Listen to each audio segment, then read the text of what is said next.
In the final episode of this season, we're going to be discussing the difference between a personality of choice and a given personality. The given personality is the personality that has been given to us by our family and that has been programmed based on beliefs that people outside us have, including our family, our teachers, our friends, and the culture in general. This personality is the one that operates automatically based in every situation, whatever choices it believes that are available, it will make default preferences and keep repeating the same decisions again and again unconsciously. Because this is the pre-programmed personality, it doesn't have the ability to choose apart from whatever programming it has been given.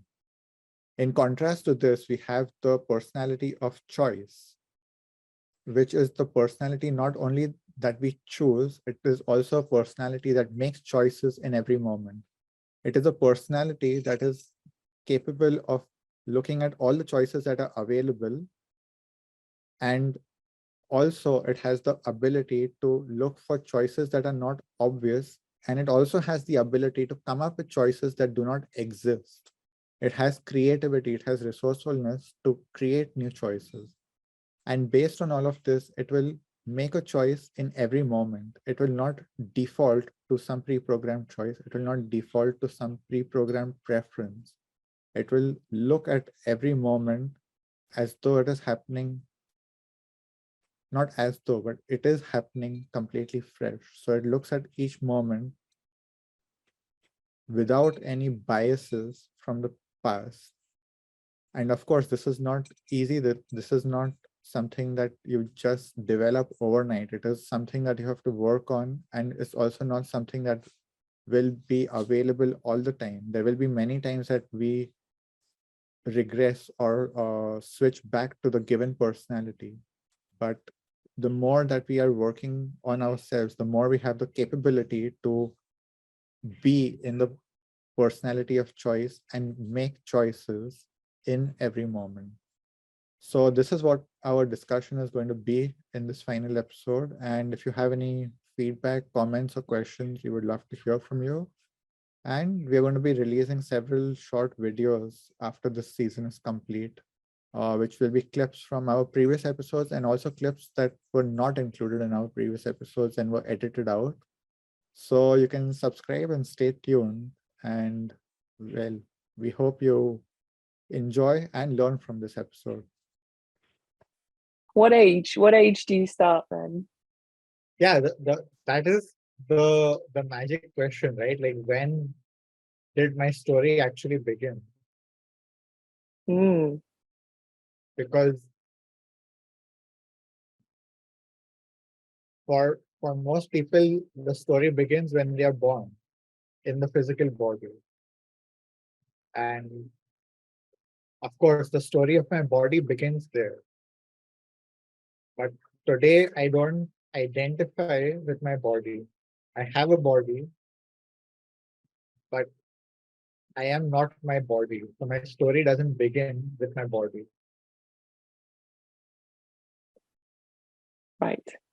And for me, the story of Ti0 begins when I chose the name Ti0. Like, for me, that was the birth of the birth of the personality Ti0 happened by me choosing that name. So that's where the story of this personality begins. But obviously, like, there is a whole backstory to how I reached the point of making a choice of that personality, which is equally interesting and equally which is equally important in making that choice. Like, without the backstory, that choice is meaningless.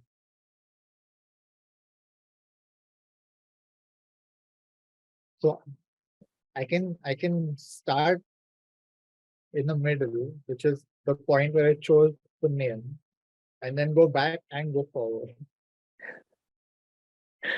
You can try it out that way and see how that goes. So the point where I chose that name was, I think, early 2019, like the beginning of 2019.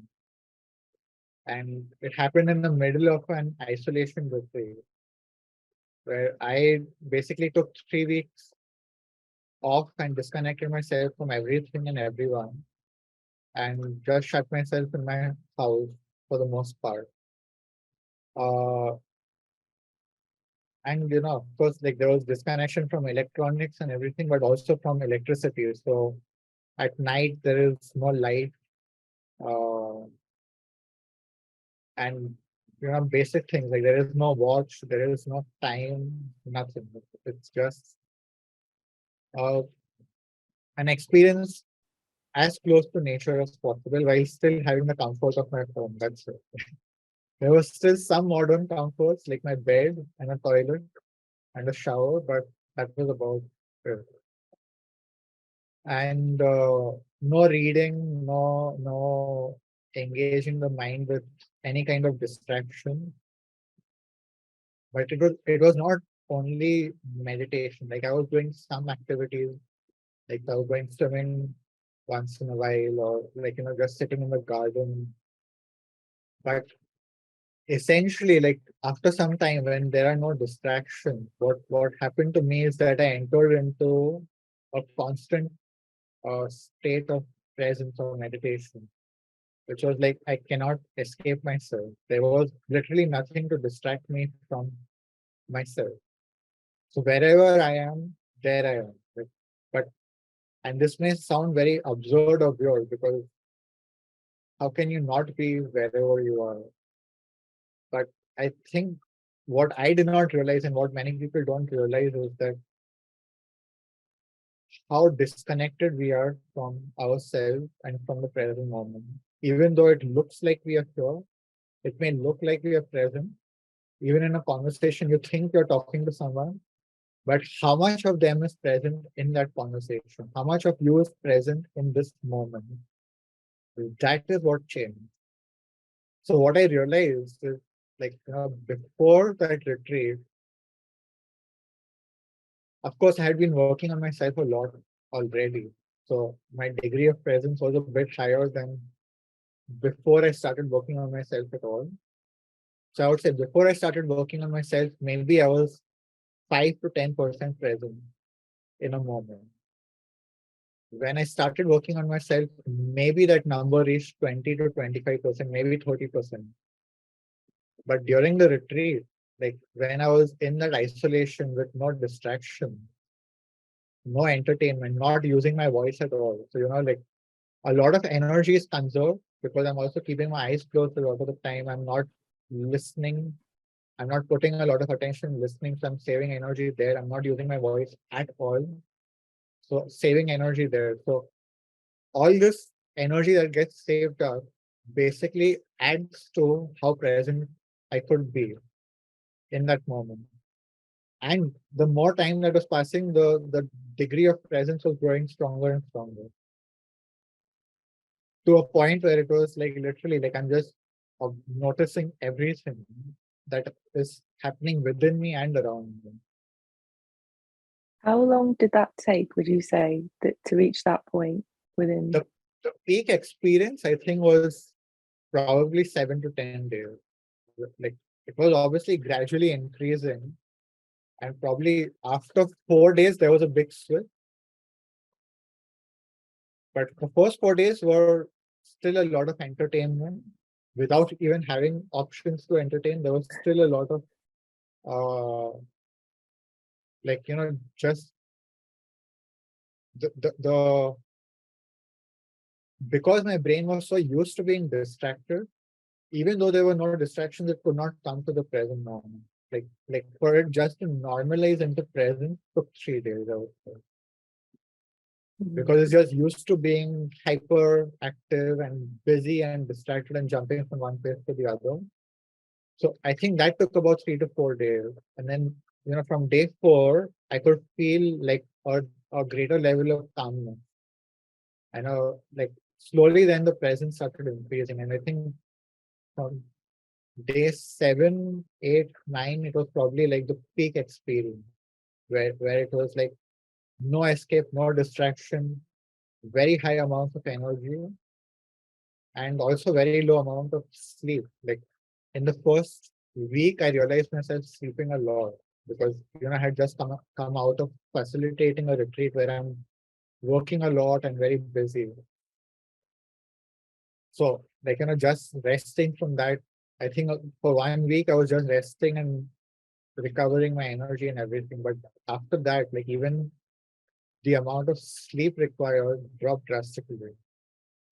And my whole sleep cycle got very disrupted because I had no distractions and I had no electricity. There was really no way to tell time after it's dark. And there are no distractions, right? So if you're just laying in the dark, you have your sense of time gets very warped, it gets very disrupted. So it was like I would imagine what was happening was I would probably go to sleep around 8 or 9 in the evening and then wake up maybe 11 or 12 at night and then just be awake for hours and hours without realizing how much time is passing. Nothing. It's just you're there and you can't go to sleep because you have too much energy and there's no way to distract yourself because it's just completely dark. You say there's no way to distract yourself, but I know that if I were in that situation, my mind would still create thoughts of bullshit, just streams of just just crap, which is constantly. So how did you, when you're in that situation, when you've got hours ahead of you, there is absolutely minimal stimulus coming in, how do you then keep your mind from wandering and creating narratives and crap or memories and or is that part of it? The part of the point is you do. Part of the whole thing is firstly realizing that when you have no distraction, beyond the point your mind cannot keep going. It cannot keep entertaining itself. At some point, it stops. At some point, it gets tired. And also, when you have that level of energy, you can be aware of the thought, but it doesn't take you away from being present. The thoughts are going on, but you are still there. You cannot escape yourself anymore. That's the best way I can describe it. It's it gets very uncomfortable at some point because you realize how busy your mind is used to being and how crazy that is driving you. When there is no distraction to stop your mind, you are only left with yourself to do something about it. And if you don't, you will go a bit crazy or very crazy. So you have to learn how to go beyond that. It is like a very extreme training because basically, you don't have any escape, you don't have any distraction. A lot of people, to escape their mind, they start watching TV or they start eating because they cannot stop the thoughts. They cannot, they cannot control their mind. So they find some way to occupy their mind, right? But taking away those options will only leave you with a couple of options. Either you go crazy or you learn how to go beyond that. You learn how to control your mind. Meditation also is a lot about focusing your mind on your breath, or a mantra or something. It is again giving your mind something to be occupied with. The eventual result of that is supposed to be that the object of your meditation disappears and you enter into that quiet mind or the ecstatic mind. That is the purpose of occupying your mind with a specific object. But there are many ways to get there. But yeah, you have to learn how to quiet your mind in some way or the other. So if you don't have TV, if you don't have books, if you don't have food to distract you, you are only left with things within you, or like natural sound or whatever. But you have to use either one of these objects, like a breath. But again, you have to wonder how long can you go? If it's 21 days, how much can you keep focusing on your breath? And what's going to happen if you're focusing that much on your breath is you will enter into ecstatic state.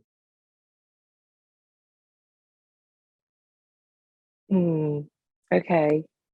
Would you recommend this to people who maybe haven't been working on themselves then? Like, is this no? So the closest parallel to this is Vipassana meditation, which Okay. is happening all over the world. The difference between Vipassana and what I did is that uh, there was no teacher guiding me. I was all by myself. Whereas in a Vipassana retreat, you have someone you can talk to if you want. You are not supposed to look at people directly, but you are at least around people. You have a sense that you are not alone. That if you really break down, there are people to come and take care of you or whatever. Like psychologically, there is still some safety in your surroundings because there's a teacher and there are people around you. Then also, but that is also much more strict because you're there meditating almost like 8 to 10 hours a day or something like that. And of course, they serve you food. In my case, because I was all by myself, I was doing my own food and I was not as rigid about meditating for like extended period, sitting in one position in one posture. Like I was not doing that. But the difference that I noticed is that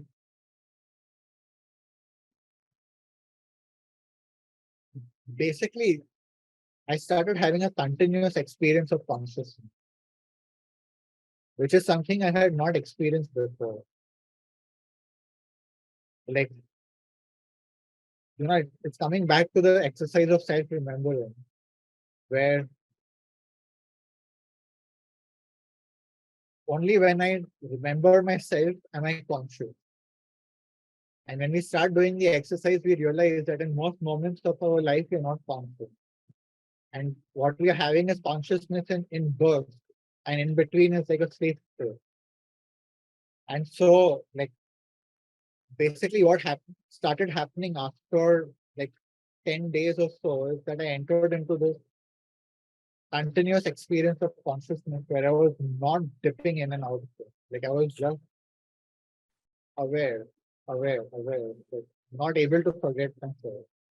And that is, again, is very intense and it's very scary for most people to go there. Like, when you are in Vipassana, you have these lectures playing, you have the option to talk to the teacher, you have the meals, and because you're not putting effort in making the meals or anything, like there's a greater chance to slip into being automatic or slip into your thoughts or just like be distracted by different stimuli. But here, what I noticed is like, no matter what I was doing, if I'm cooking, if I'm eating, whatever I'm doing, it's like I am not disappearing. So that was a very different experience for me, and it was the first time I experienced that for a prolonged period. Like I had, the longest I would have that experience was maybe an hour, 2 hours, maybe 6 hours, but that was like really pushing it with a lot of effort. But in this case, it was just like, even sleeping, in my dreams, I was lucid and waking up, like it was almost continuous. I would not say it was like 100% continuous, but the degree of continuity was the highest I had ever experienced. I would say there was probably at least 70% continuity in my consciousness, which is way more than I had ever experienced. I can't even imagine. It's too incredulous for my mind to wrap itself around. What did that what was that like? Like, was it at some points terrifying? Was it exhilarating? Was it peaceful? Was it all of those things? What were you feeling during that?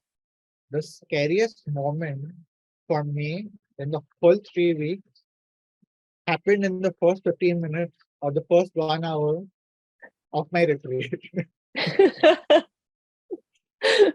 Really, like that was horrifying for me. And it only happened because of one thought that crossed my mind. And the thought was that I will not be able to make a sound or ask for help if anything happens. And the moment that crossed my head, I had the worst anxiety attack I have ever experienced. So Yeah, that'll do it. that was scary. Once I managed to come down from that, I was like, okay, it's okay. I have trained for this. And my training was happening for 4.5 years before that. That's why I chose to have that experience, is because I was ready for it. I knew that after doing what I have been doing for 4.5 years, whatever comes up, I can deal with it. And that anxiety attack, although it was horrifying, it was also coming out of it was the proof for me that yes, I can do this. I can handle it. I can manage myself, whatever comes out. And realistically, like if I need help, I can get help. In the worst case scenario, the worst I have to do is just break my silence and go and ask for help. Or I can just call someone. I can do something. It's not the end of the world.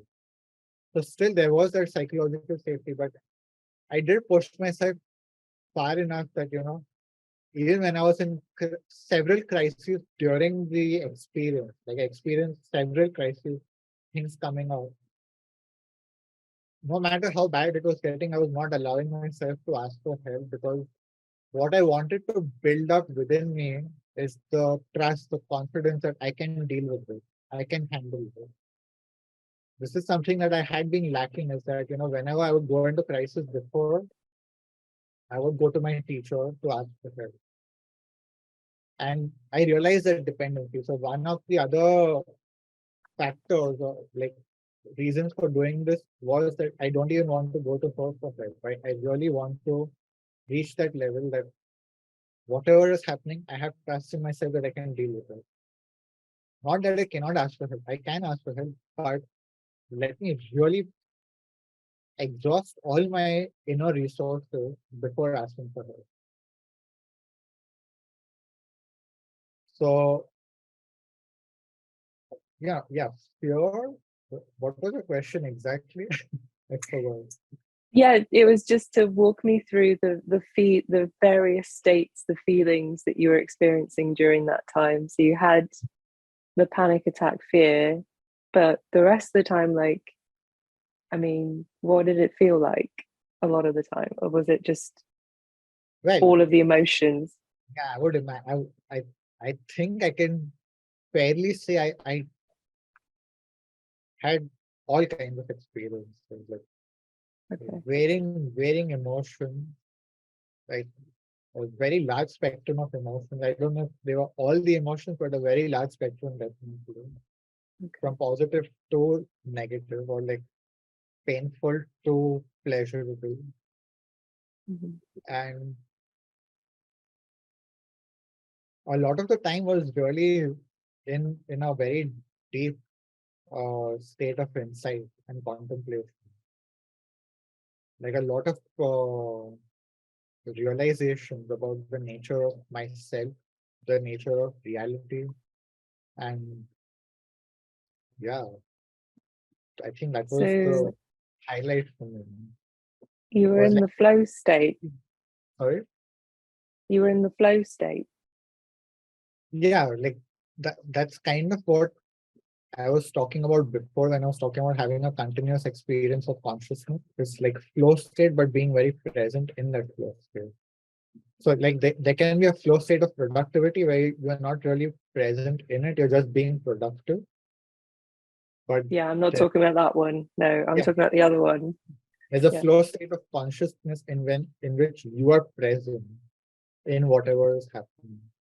It's Mm. not just I am super productive and I'm just being very productive more and more, but I am not there. It's like I think there's a flow state of being a machine where you're just productive, and then there's a flow state of consciousness. That's how I would distinguish. Mhm.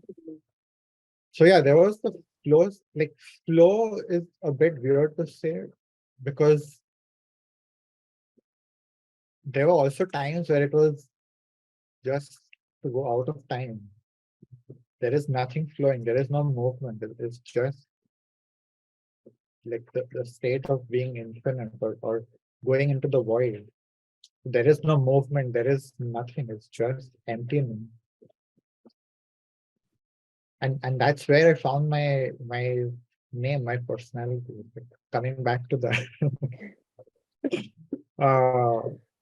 So like the story I wrote about my experience, or the story I had in my mind, the way it shaped out, more or less, it's not exactly, but the experience lasted for 3 weeks. Like the retreat was 3 weeks.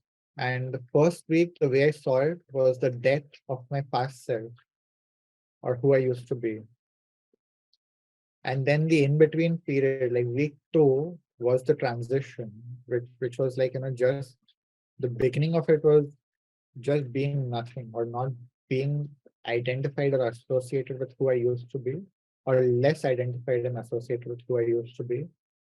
And it was like this purgatory state, or this abyss, like I'm just in the middle of everything. I am not that. I am not identified with that, but I still don't know who I am. I'm just like consciousness, or without an identity, without a personality. And it is very much like, what all the mystics are describing as nirvana or ecstasy, or this cosmic consciousness where you're one with everything and you don't have a personal identity. You have dissolved. And that was beautiful too, but I had been there many times before with ayahuasca. So it wasn't new to me. What was new to me perhaps was, having it for extended periods without the use of substances or without the use of plants, and just being there, being in that state, because that's the natural state, or that was the state of consciousness at that time. You hear, like you were saying just now, the mystics that report about this state, and like a lot of them say, you can get as high as you do on psychedelics without psychedelics, and you hear that and you're just like, okay, all right, old man, like I don't think you've ever tried this drug or whatever. Like you hear about it and it's so easy to dismiss. So you're like a good study case of that. Like you can verify that because you like full-time work with ayahuasca, and yet you're I able have to recreate that. I Yeah. have a lot of experience with the psychedelic state, and this is what was new to me. Like I came to the meditative state after the psychedelic state, and I still think that the psychedelic state has a lot to offer that I have personally not experienced in meditation, and I know I have not experienced it also. Like I have my personal reasons, but I do believe that yeah, you can definitely enter a state of mind where psychedelics, whatever they can provide you, you can have it naturally. You don't need substances. Okay. Like basically, it is the Cool. opening of the third eye, and there are ways to do that naturally. Right. Okay. That gives me hope. That's good. So yeah, like that was, but for me, it was not that's psychedelic. It was just to be in the void and to be one with everything. I wouldn't call it psychedelic because psychedelics are usually associated more with visions and having all these fun or crazy experiences. But this was really like just emptiness or the void, which can also happen with psychedelics, but uh, it's not the like it's not the most common or the most talked about experience with psychedelics. Anyways, so what happened differently for me at that point, right? Like after experiencing that for a few nights, like this was happening more so at night, and in the day I would just be still in a very deep state, but not that one with everything. Like I was still feeling like super connected to nature and in a very deep communication with nature. Whereas at night it was like going even beyond and into this void. But like I think it was probably the second or the third night where I was going into the void that something shifted. Like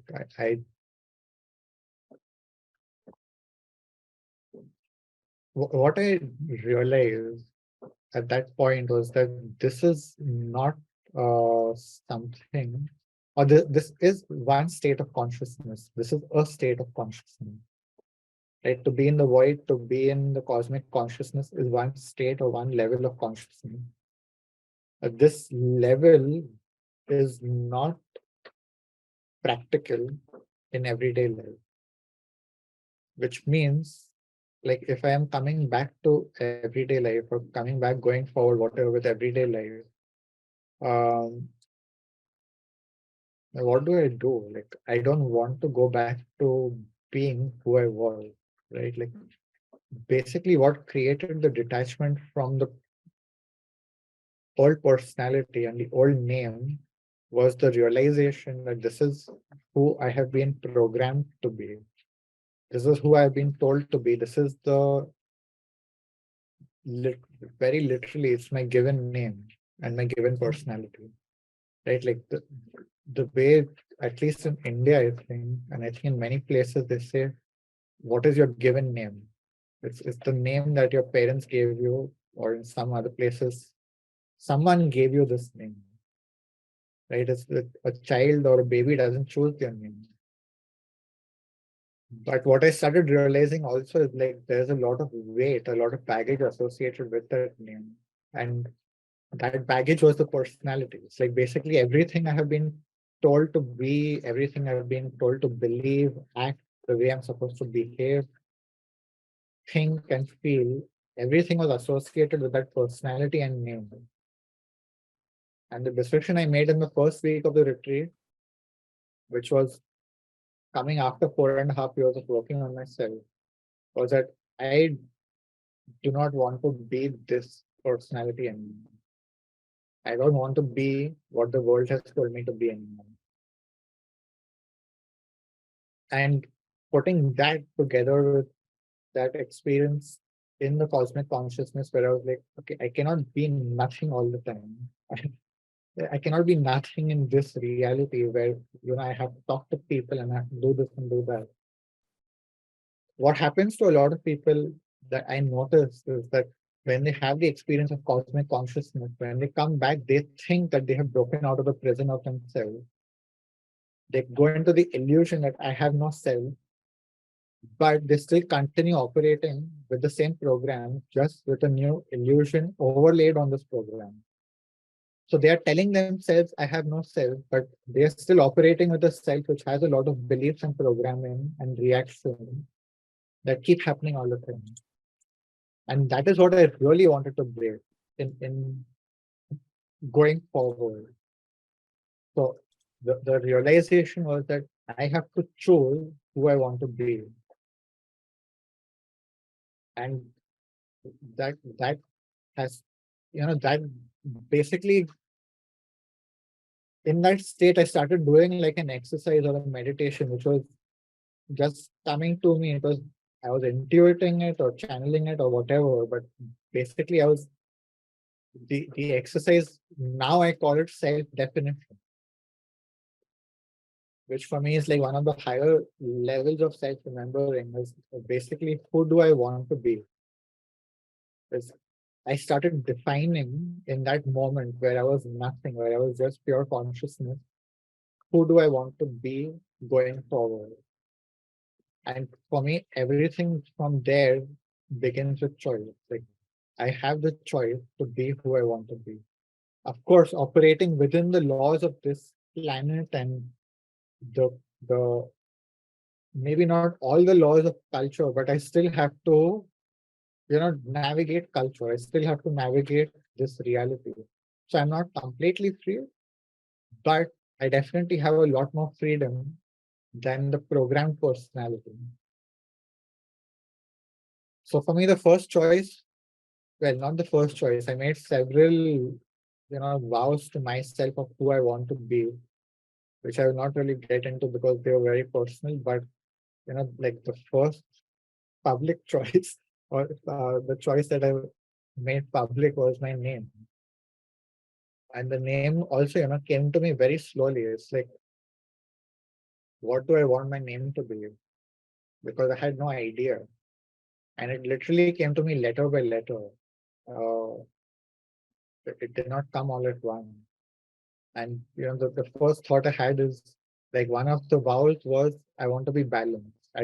I used to be a very polarized person, very extreme personality. I would always be pushing the extremes, going to extreme. So one of the things I wanted to be was balance. And I was thinking, what is the most balanced letter in the alphabet? And for me, the like what showed up was T. Like, T for me represents balance, not falling to one side or anything. Like I doesn't represent balance for me because it's just standing alone. But T really for me, like, it signified balance. So like, okay, T will be the first letter of my name. And then what else do I want to be? And like, I was in that infinite state. So I wanted to capture that. So like, okay, I want to feel infinite, even if there are restrictions all around me, even if there are laws that are constricting me. It doesn't have to make me stop feeling infinite within myself.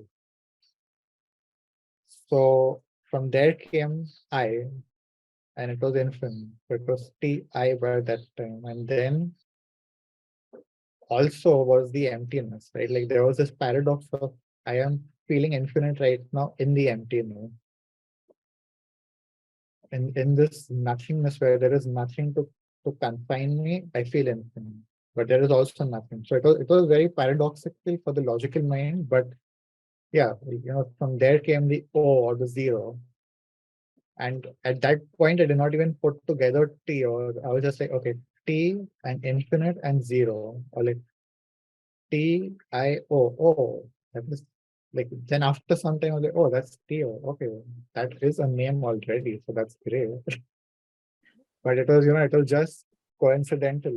And so for me, my name is T-O or the infinite zero, but it's not my name. It's just more like, who do I want to be? Is defining or describing who I want to be. It's interesting that you're discussing there was your name before, which was given to you, but it sounds a little bit like when you're describing this experience that it was a co-creation, yes, but also you were sort of asking something within yourself, like, what do I want my name to be? And something is burbling up, and so it's like kind of a gift, but not, it's not inherited like your original name, but it's still like, what about this? But a completely different, entirely different, obviously, experience. Would you recommend, so because there is so much baggage with our names, with our inherited names, do you recommend, like, if people want to start contemplating what you experience, like trying to be a bit more intentional with their personalities, do you recommend picking a new name for that reason, or There's a lot I have to say about this. Okay. Not that we have this platform. Yeah. uh, so, well, what happened after that is, I started becoming much more distracted, I would say, by this whole new world that had opened up to me. Like now I can actually choose my personality, who I want to be, what I want to do. Everything is like an open platter in front of me. It's a buffet, an infinite buffet that I can choose from.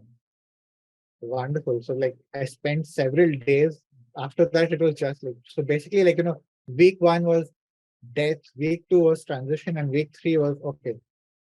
This new adventure had started. I was becoming this new personality.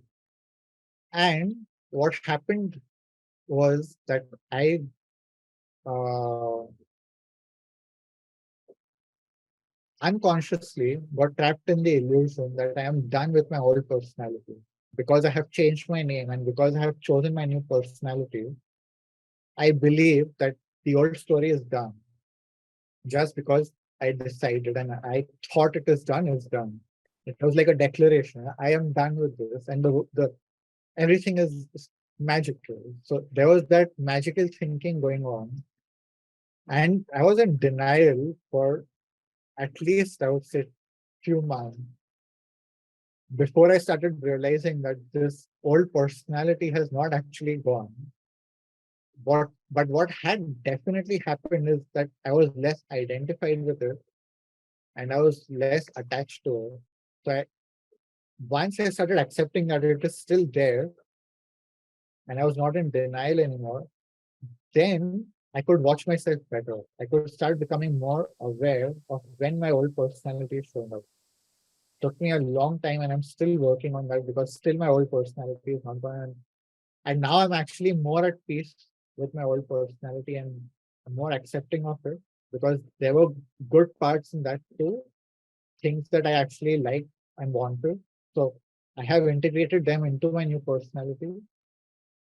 But a lot of people have the same illusion that changing my name, changing my location, changing my job will change everything. There is that magical thinking that changing the circumstances or changing the story will change everything. But the unconscious pattern stay attached to us because they are pretty deeply rooted within us. The other thing about name is that within some communities, especially the yoga community and communities or cults which are led by gurus, is there is a practice of changing the name, which becomes your spiritual name or which becomes the name for your spiritual life. And a lot of people start identifying with that name and with the new story. But there is the same trap there that they believe that the old personality has died. So that is one trap. The other thing that they don't realize, or maybe are not conscious of the implication, are that in most of these communities, the name again is given to you by the guru. And basically what happens is now the guru is telling you how to be spiritual. What does the spiritual life look like? Again, it is someone telling you how to be, how to think, how to believe, how to act. But because it is such a liberation from the old personality, there is a new story, people just buy into it completely. And again, they stop thinking for themselves. So, there is, when I got my personality from my family and the culture, I was not thinking for myself because I was a child.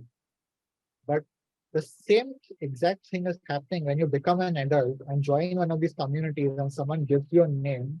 They're also giving you a personality, which you don't realize that you're taking on unconsciously. So if someone is actually choosing their name of their own will, going along with defining who they want to be, choosing who they want to be, and making the effort to detach from the old personality by working on it, by healing the wounds of the old personality, not just declaring that it's there, but like really working on it. I feel like that is a worthwhile endeavor, and the name doesn't even have to change because that is just a symbol, right? It's just a reminder. If your name, your current name, you can also take ownership of your current name. Your current name doesn't have to define you. Like that's the other thing I learned, right? Like now, if people call me Rohan, that is my given name.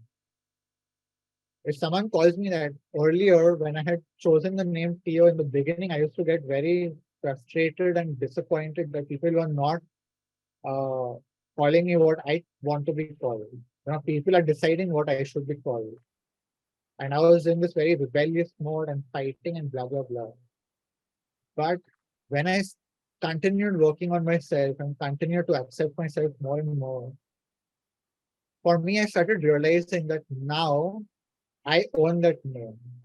That name and the baggage that was associated with it before is no longer, it's not completely erased, but it's not what it used to be. Like now I have taken much more ownership of that name and what that means to me. You know, ironically, or maybe not even ironically, like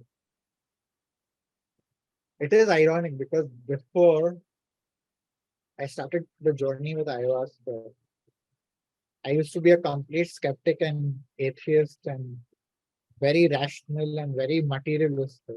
Like not hedonistic, but like, you know, the material world is the only reality and everything beyond is bullshit.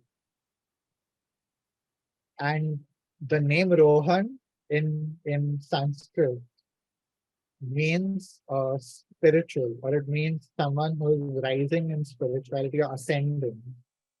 So Did you hate that? Like growing I up, did did not you know hate? it till I started the spiritual path, or maybe just some time before Um, that. Even if I read it before, I did not put a lot of weight to it. okay. But it was just a weird coincidence. Yes.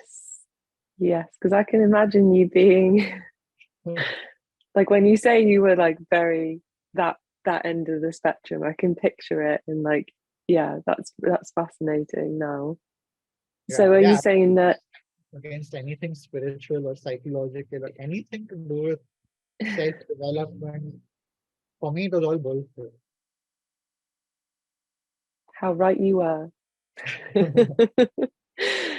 So are you saying that like when because you went through the process of intensely working on yourself, healing yourself, you were able to then accept your old name in a different way? Like you weren't so focused on rejecting it then because you'd gone through that kind of Yeah, process?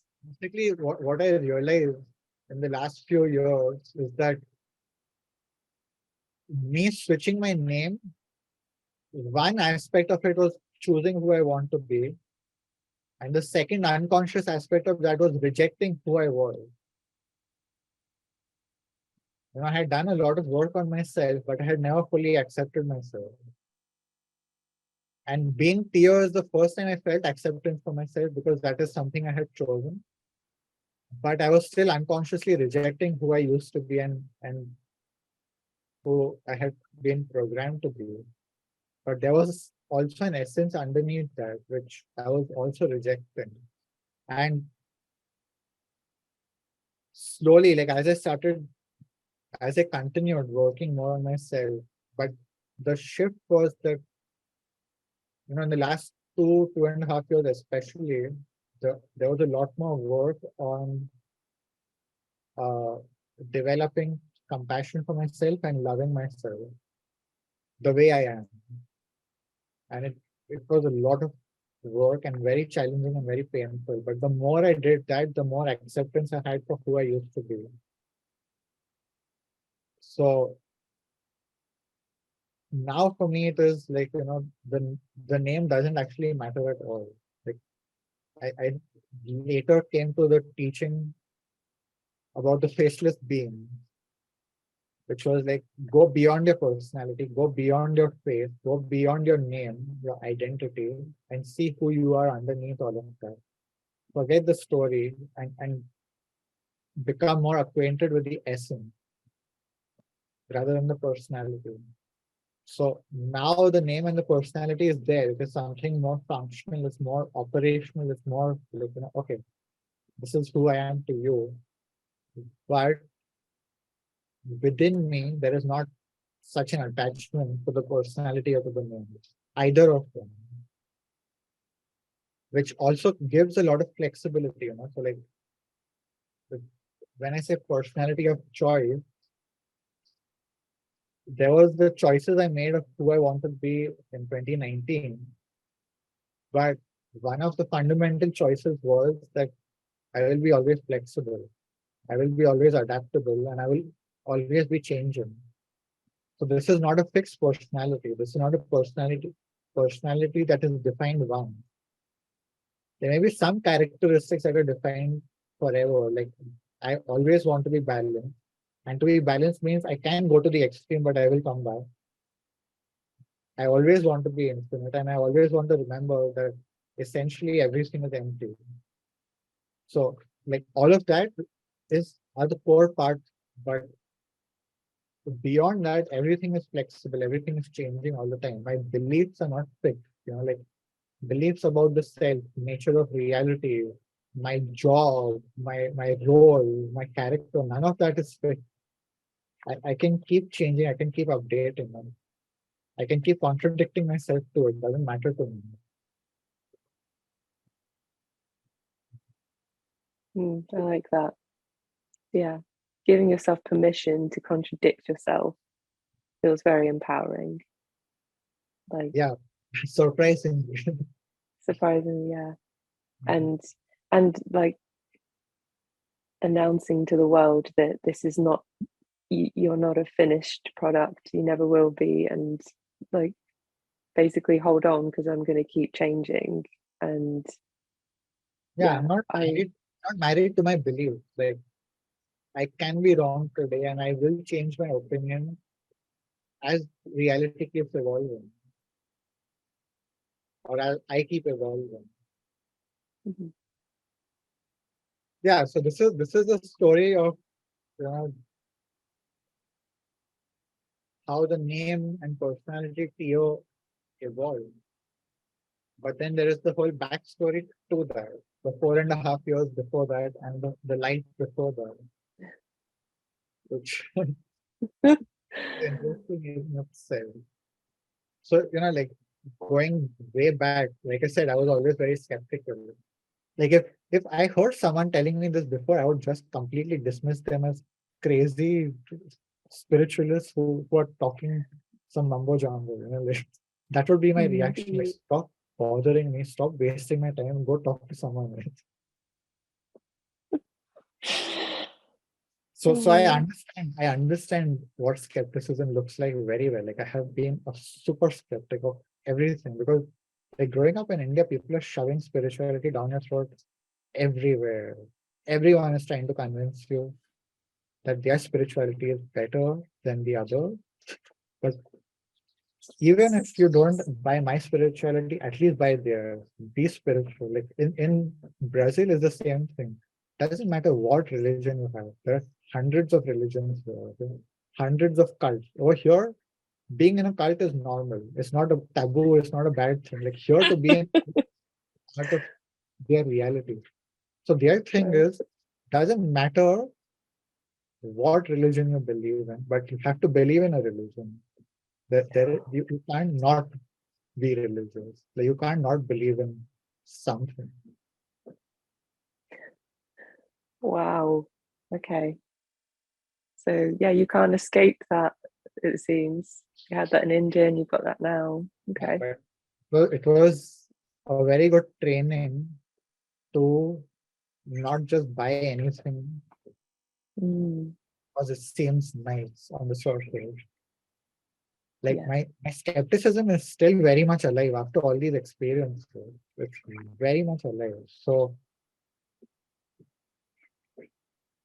I don't believe every single experience I have. Just because I had all those experiences doesn't mean I have just completely surrendered into the flow of the universe and I am just singing songs all day and doing all that nonsense. I don't know what a spiritual person does, but I don't, I have all those rocks and everything. I don't do all that. For me, I still think critically. I still think rationally. I'm still using my doubting mind. For me, my doubting mind is one of the most powerful tools that I have. I don't ever want to stop doubting myself because if anything, even if I doubt myself and it turns out that the doubt is unfounded, it just makes me more certain that, yeah, okay, I have doubted myself. I have looked at all the possibilities of why this may not be true, and I will still go ahead and try it out. And if it turns out to be false later, okay, what have I lost? Some time, some resources, some energy, okay. And one of the things I realized more recently is that I used to be a very sensitive child, but never something that I acknowledged consciously. Like I was very deeply affected by things, but like I was also very resilient at the same time. So it did not show that I'm very sensitive, but there were certain things which I could not tolerate or could not bear, and it would drive me really crazy. Like, if someone was smoking on the table next to us, like if I go out for a family dinner, there's someone smoking on the table next to us, I will make my family change the table. It's impossible. I will not sit there. And this was when I was like, up to the age of 15. And then I swung to the other polarity where I became a chain smoker. I was smoking 2 packs a day for almost 9 years. So what happened there is like that is when I got introduced to substances and like cigarettes and drugs. And the first drug that I was introduced to basically numbed me out completely. And that's why I loved it and that's why I got addicted to it. But for the first time, the reality was not overwhelming. I could actually just be peaceful, not super anxious and wired. Like I could just calm down for a moment. So I got super addicted to the drug, had an overdose, quit the drug, and then I switched to marijuana. So that was the beginning of the story. And there were lots of consequences to that, but not to go into too much detail there, but like fast forwarding, like then I had a marijuana addiction for a while, not a while, like 9 years. And uh, but because of that first phase in which I overdosed, I basically swore off hard drugs. And I promised myself never to do any hard work again. Like especially things like coke or something, which I was seeing my friends were doing, and it was driving them really crazy. And like the way they would party on it, for me, just did not look very appealing. Like whatever drugs they were doing, also were things that would make you very excited. And unconsciously, I realized this only later. The drugs I was seeking were the drugs that numb you and calm you down because I was already too anxious. So for me, I did not want to take drugs that stimulated me. But anyways, so the other thing I had seen was like, my friends doing psychedelics, but their reaction to psychedelics was the same. Like they would just be partying and dancing all night like crazy. Or this is what I was seeing from the outside. For them, it was very recreational. And so I was like, okay, like for me, it's the same as cocaine. Like cocaine and LSD are the same thing. At that time, that was the way I was thinking because the behavior I was seeing in my friends was basically the same. But then when I was 24, like I had gone back to India for New Year. Like I had gone back to India for a holiday and it was New Year's Eve. So I was with these friends. And again, I was not participating in the drugs. Like I was just doing marijuana and alcohol. Because for 1 year of my life, I started drinking alcohol also. And happened to be just the year before I quit everything. So like I started drinking when I was 24.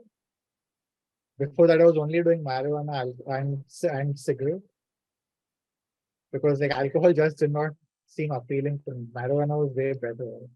And uh,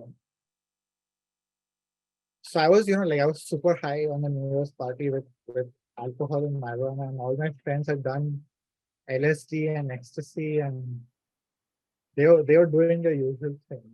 And there was a moment where like we had created a fire pit with coal, and like in my high state, I was just looking at the coal, and later I learned that looking at fire can be very hypnotic. It can put you into a trance. And while I was looking at the fire, I entered into this trance state where I started having visions in my head, and I had not had proper visions like this before. And like I just thought, okay, I'm high and I'm having this crazy experience. Okay. But then like the people left because they were dancing or something, and I was just alone next to the fire. And a voice, a female voice just spoke next to me. I don't know if it was female, it was just a voice, but a voice spoke into my ear saying, "Take the LSD." I was like, what? Like I just looked up shoulder because that's where the voice came from, and no one near me at all.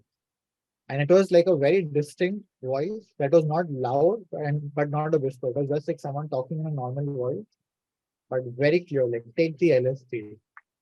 And first I was just shocked, like what the fuck just happened? Who said that? But because I was so high, my rational doubting mind was not that active. So I was just like, okay, let's do that. Let me take the LSD. And so I had never had experience with psychedelics before. Like the first drug I took was more like it's more like a sedative that gives you a high by killing your neurons. Like it's like the chemical that's there in paint, like it was a very concentrated chemical which you inhale, which kills your brain and gives you a high. Oh, okay, right. So that was my only experience with proper drug before. So no psychedelics or anything. And so you're still in the middle of the night. It was probably like 2 or 3 a.m. And I went and told my friends, like I want to take the LSD. And they're like, why didn't you tell us before? Because we're almost out and we want to take some more. So like, okay, like I just want to try it. Doesn't matter, just give me whatever. And I had no idea about doses or anything.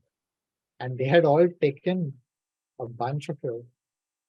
And I was like, okay, like if you're taking so much, I can just take a tiny amount. And basically they had 3 tabs of LSD left. And there were 3 of them. So they had saved one for each of them. And so I became the 4th person who wanted to take it. And then there was a 5th person who was like, oh, even I'll take it. But they had experience before already, but they were just like, okay, I'll also take it. So it became 3 tabs split into 5. So I was like, okay, this is a tiny dose. What will happen? Like, these people have taken like several doses mixed with ecstasy. So I can handle like 3/5 of a dose. Well, Mhm.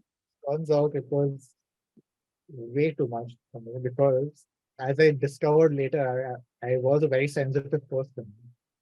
So like that 3/5 of a tab blew me out of this world completely.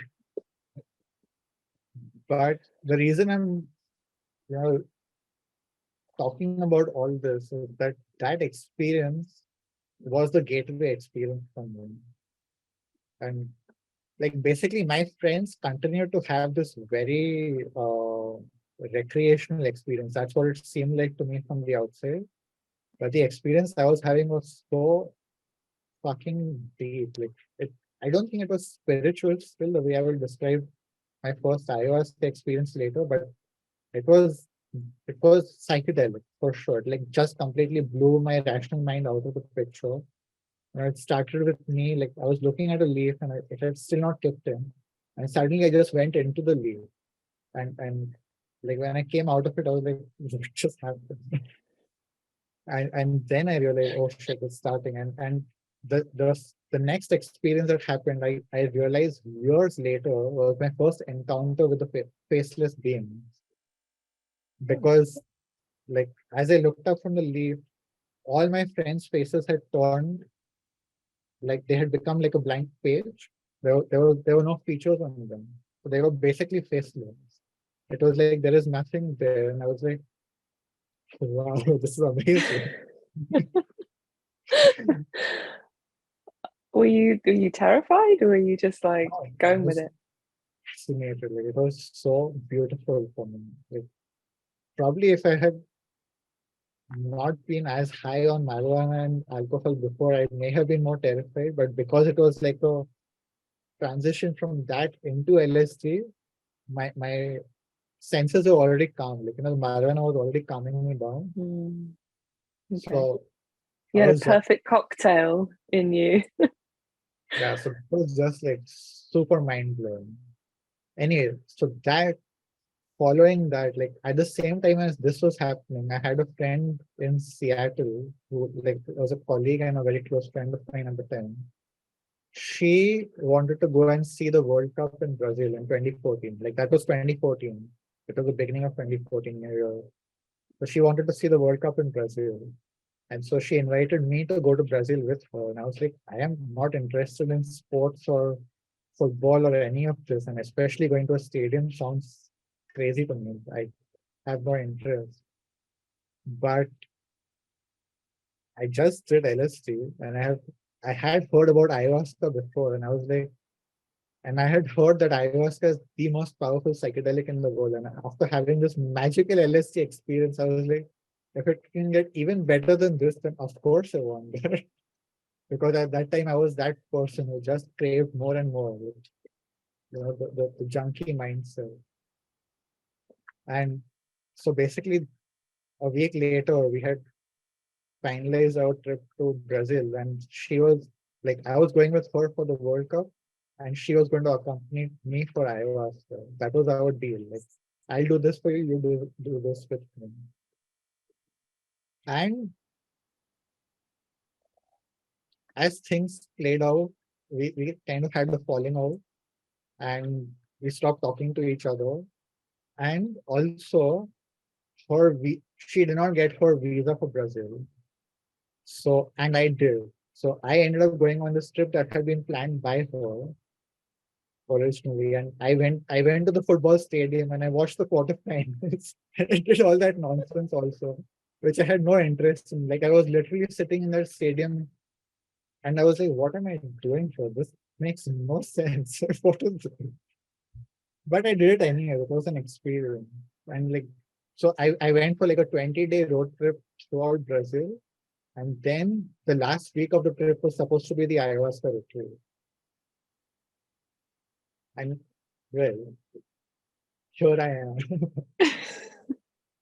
But like going into the ayahuasca retreat, uh, the retreat's intention was spiritual development.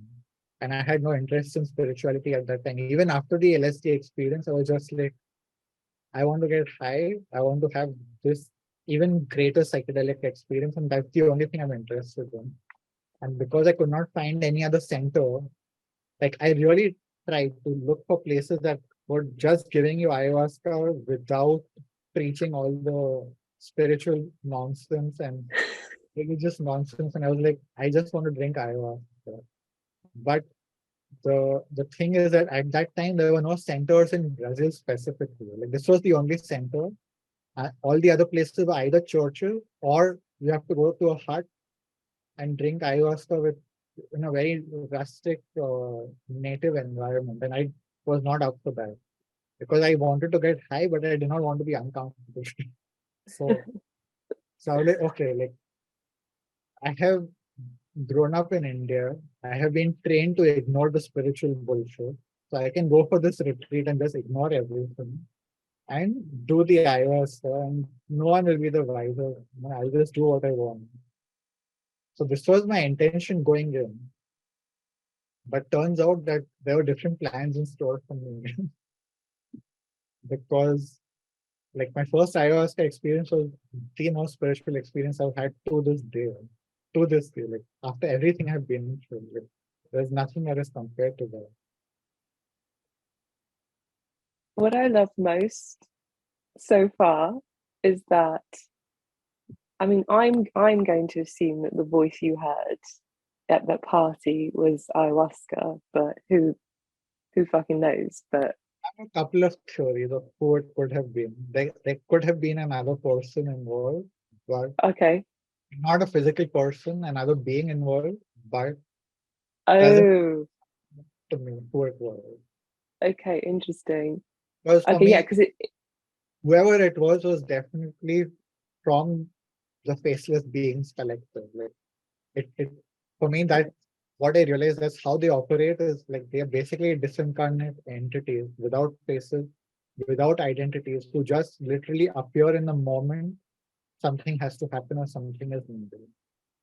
Like the way I have experienced them later in life, like they also come and go through me, but literally just for seconds or microseconds sometimes, just like super subtle. They'll just come, give a message and disappear. It's kind of that kind of experience. oh, that's very intriguing. Okay. Because I was going to say, if it was ayahuasca, I loved that the very first interaction with ayahuasca you had was basically it peer pressuring you into taking a drug. Just being like, you're high, you've got loads of alcohol in your system, you know what you need. But obviously, I did not, something knew that this would yeah, become but I did something not bigger. feel the pressure at all. I did No, not no. feel that at all in that sense. It really just felt like a completely well-timed and appropriate suggestion. Hmm.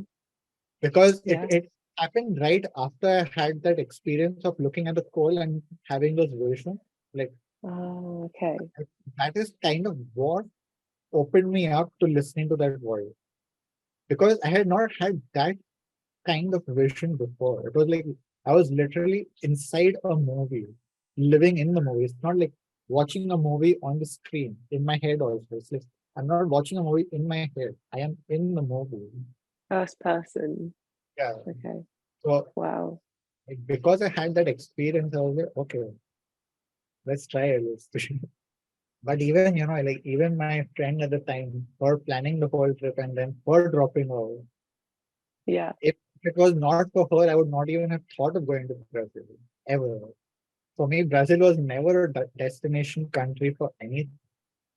Like I had heard about ayahuasca 4 or 5 years prior to that. I had heard about it in 2008, 2009. That time I was still not doing, like I had just done that hard drug, but I was just on, after that I was just on marijuana. So for me, ayahuasca was like unthinkable. So no Yeah. intention of visiting South America or anything at all. But it just happened. Everything was just happening at the same time. It was just so synchronous. Like, hearing this voice, take the LSD, taking the LSD, having that experience, the plan for Brazil, her dropping out of the plan for Brazil. Because also, like if I had done the trip with her, it would have been a completely different experience. Oh, yes, My definitely. attitude, my expectations would have been completely different. So So during that first, when you were at the retreat, then can you talk about like that first experience and what came out of that? yeah, sure. Like the first, I'll talk about the first. Yeah, I'll talk about all the experiences briefly because they were all very interesting. Yeah. The first experience, I went into it without any expectation, right? Like I had not even really been listening to the facilitators and what they were saying because I had no interest. For me, it was like, okay, spiritual, blah, blah, blah, blah. Ignore, ignore, ignore. Like there was a workshop before the ceremony. I did the workshop. Did not really get much from it. I was just okay. I was. That was like a horse with the blinders. That's the only. And that's not to say anything about the facilitators of the retreat. That was just me because all the other people there were there for all the other aspects of it. But I was like not interested until after the first experience. Then everything changed.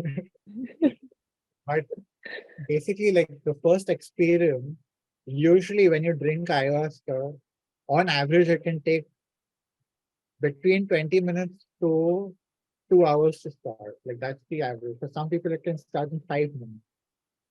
And for me, it started in approximately 10 minutes because I was counting the number of songs. So like, 2 songs had passed, and just as the third song started, I started having a feeling in my stomach that my belly is growing and I'm becoming pregnant. So the first reaction to that was the thought in my mind saying, "Oh, I'm pregnant," and then an immediate reaction to that was, "What did you just say?" Like, not only I'm spontaneously pregnant, I'm also dry. So what the fuck am I saying to myself? And I'm literally feeling like I'm holding my belly there with my hand, and then like all this was happening very quickly. I'm saying it slowly, but happening super fast. Like, within seconds after that, I was feeling like there's a ball of fire growing inside my belly. And the next thought is, "Oh, you're pregnant with a ball of fire." And again, I'm like, "What?" But the moment I said what, the second time, right, the ball of fire exploded. Like my whole belly exploded. And like in that explosion, I went out of my body.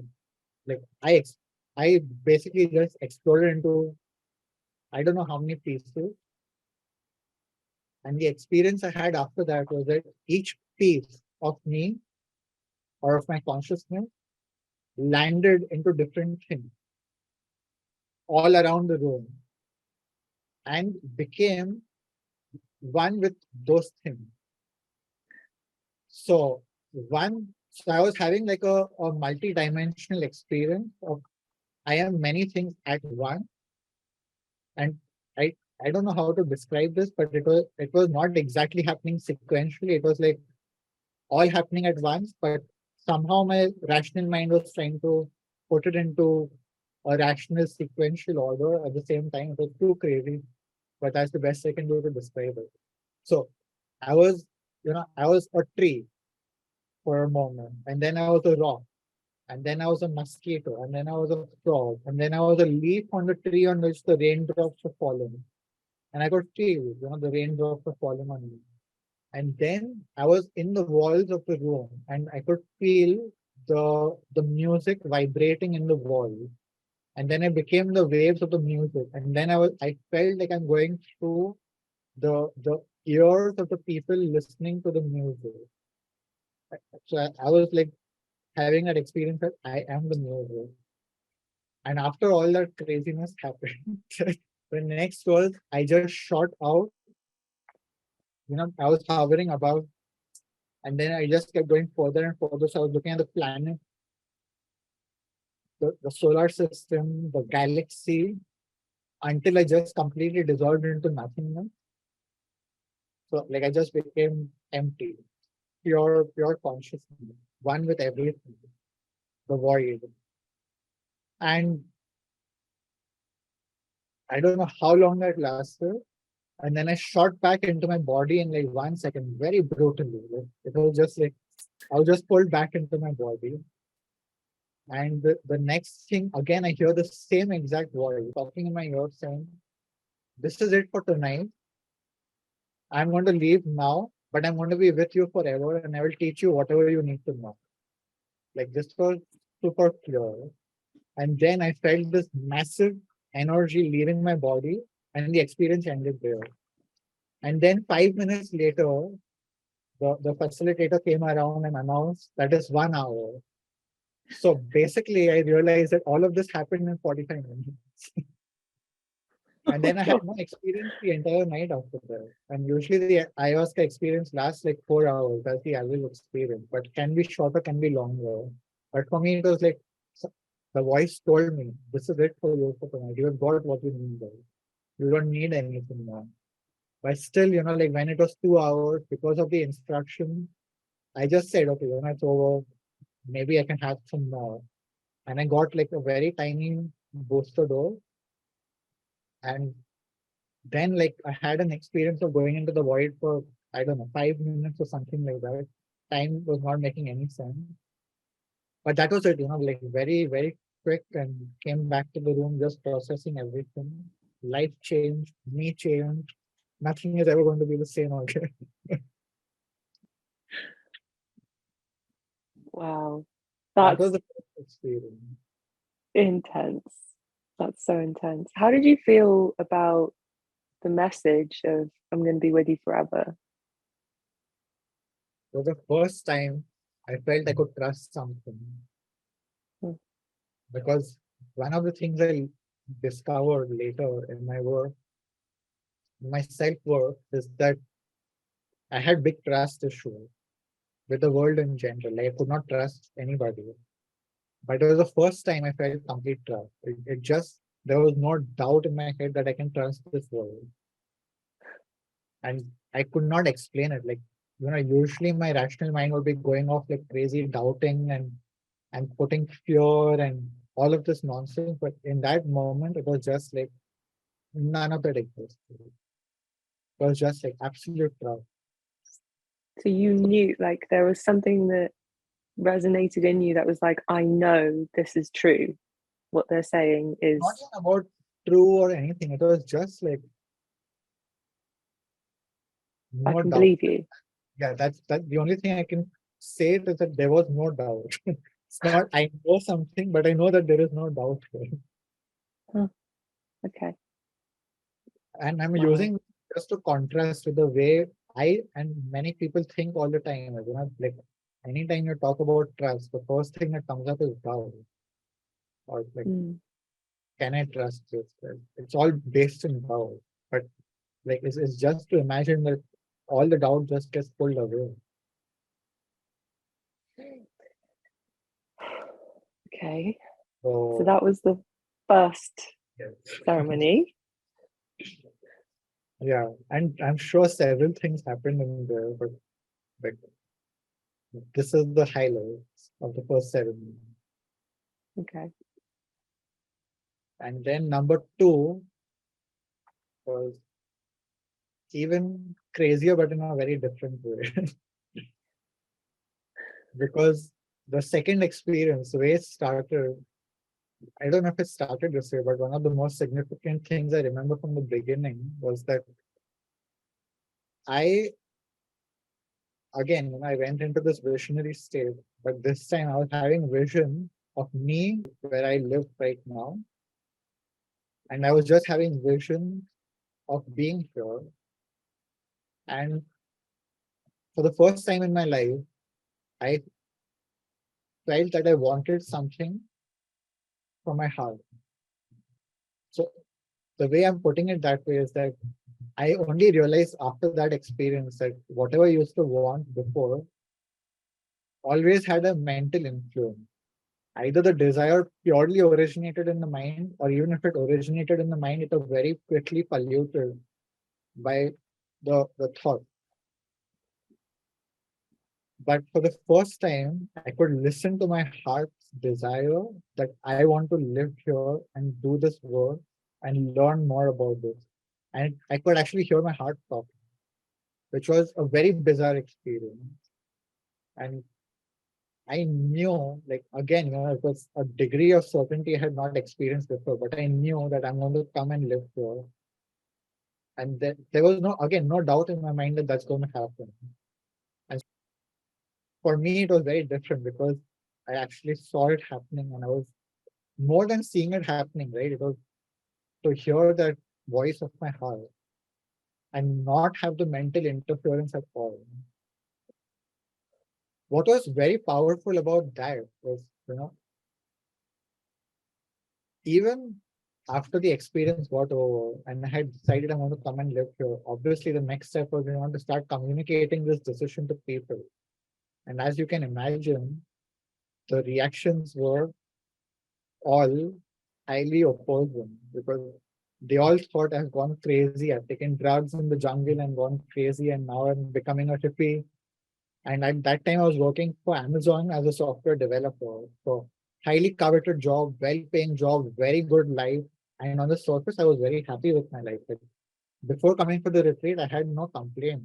I loved my life before that. So I was not really escaping anything on the surface.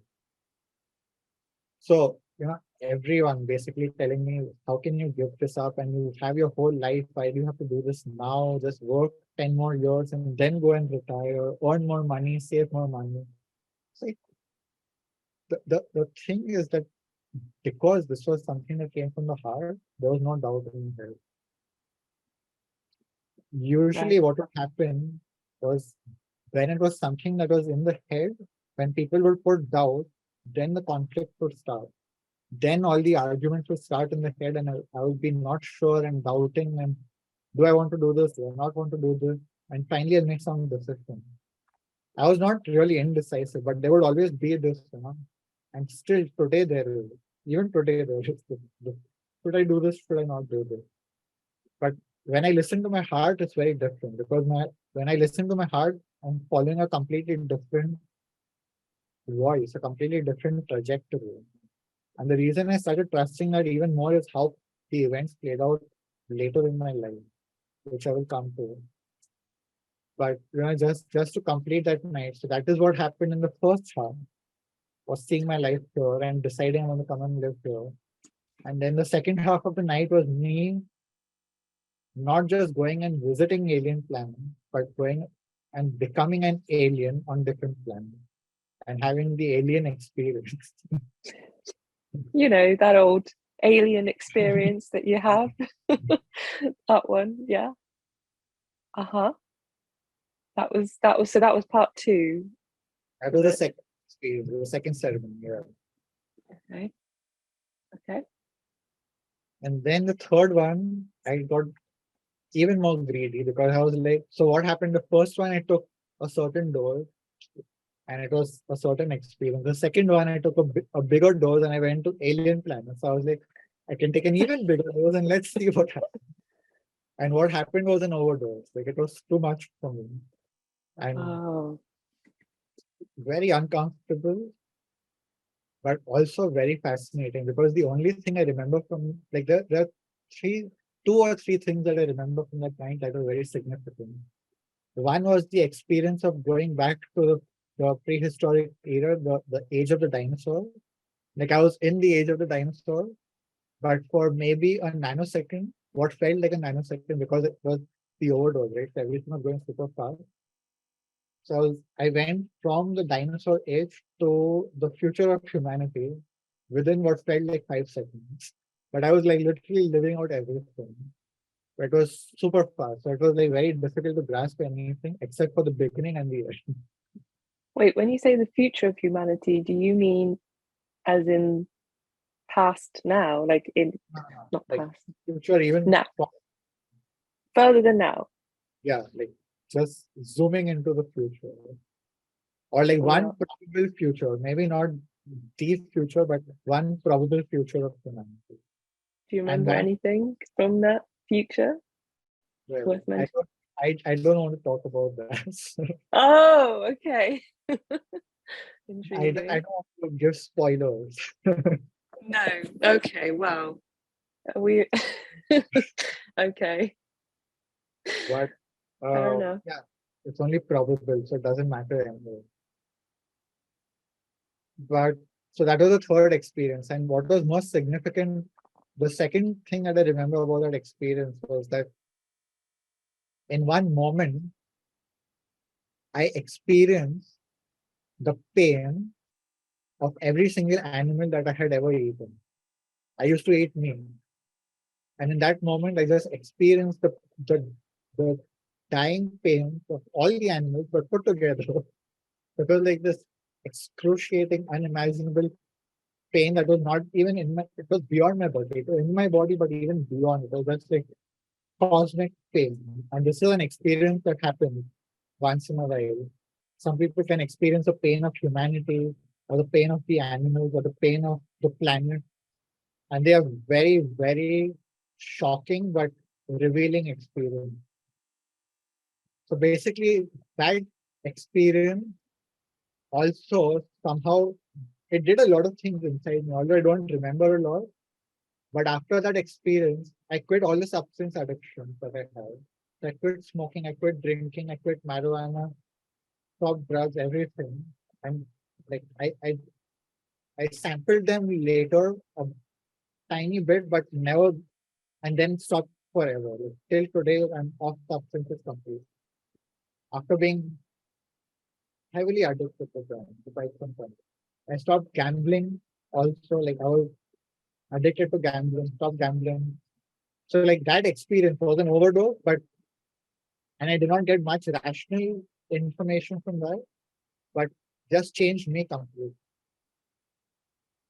So yeah, just to clarify, so would you consider yourself to have been an addict up until that ceremony? Were you like still Well, my addictive tendencies went on even beyond that because okay? there were other things like the addictive personality itself.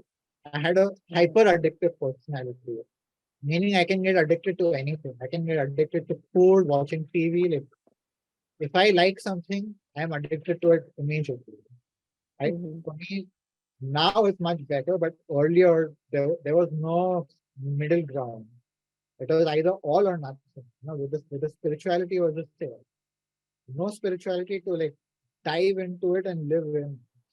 So it was like this, my personality. So I am recovering from that still, but the substance addiction were off definitely after that. Just like that, you were like, no, I'm done. It wasn't just like that. I mean, there were some tiny regressions and some withdrawals, but for the most part, it was very easy, really. Like, compared to the way I've seen myself try before that, very occasionally, because I did not really ever want to quit before that because I loved smoking and I loved marijuana and I had no reason to give it up. And even like I did not come into the retreat expecting to or wanting to give up these things. It just happened. So like, but yeah, giving it up was not an effort. Like for a lot of people, it can be a struggle, it can be painful, but something shifted in me in that experience. The biggest shift was, later in life, like when I started coming down and becoming more sober, and the pain, like basically the reason I was taking all the substances, like I said before, it was numbing me, it was stopping me from feeling anxious all the time. So when I quit the substances, after some time, the pain and the anxiety started to wake up again. The difference this time was that I had started learning tools on how to deal with that. So I do not need substances to keep numbing me. I think what people can start realizing, the ones who are going through a similar thing, is that there are ways to deal with the pain that don't require the substances. And this goes for anything, right? Like a lot of people are taking antidepressants all the time. And we may not call it an addiction to antidepressants because that's what the doctor is prescribing. But in a way of seeing it, yeah, like if they stop taking that, they start feeling depressed again. So to a degree, like, and I went through severe depression, severe anxiety. So I know what I'm talking about to some extent. Like I did not take, I took drugs to numb them. I did not take pills. But once I stopped taking the drugs and I was just faced with the depression and faced with the anxiety, I learned how to pull myself out of it. And that is possible. Like this is what a lot of people don't want to acknowledge or don't want to put the effort towards it, that they can wake up. Yeah, the thing is, it is very painful and it can make you dysfunctional for some time. And that's what happened to me. And so a lot of people, they may not have the freedom to be dysfunctional. They may not have the freedom to, or the capability to experience that level of pain. But, there is a middle ground somewhere that you have to keep working on yourself, even if you are taking substance or you're taking pills. You cannot just become dependent on them. The healing has to continue. Mhm. Whether it's for anxiety, depression, whatever it is, like, there are deeper causes of that, and they can be accessed, they can be healed.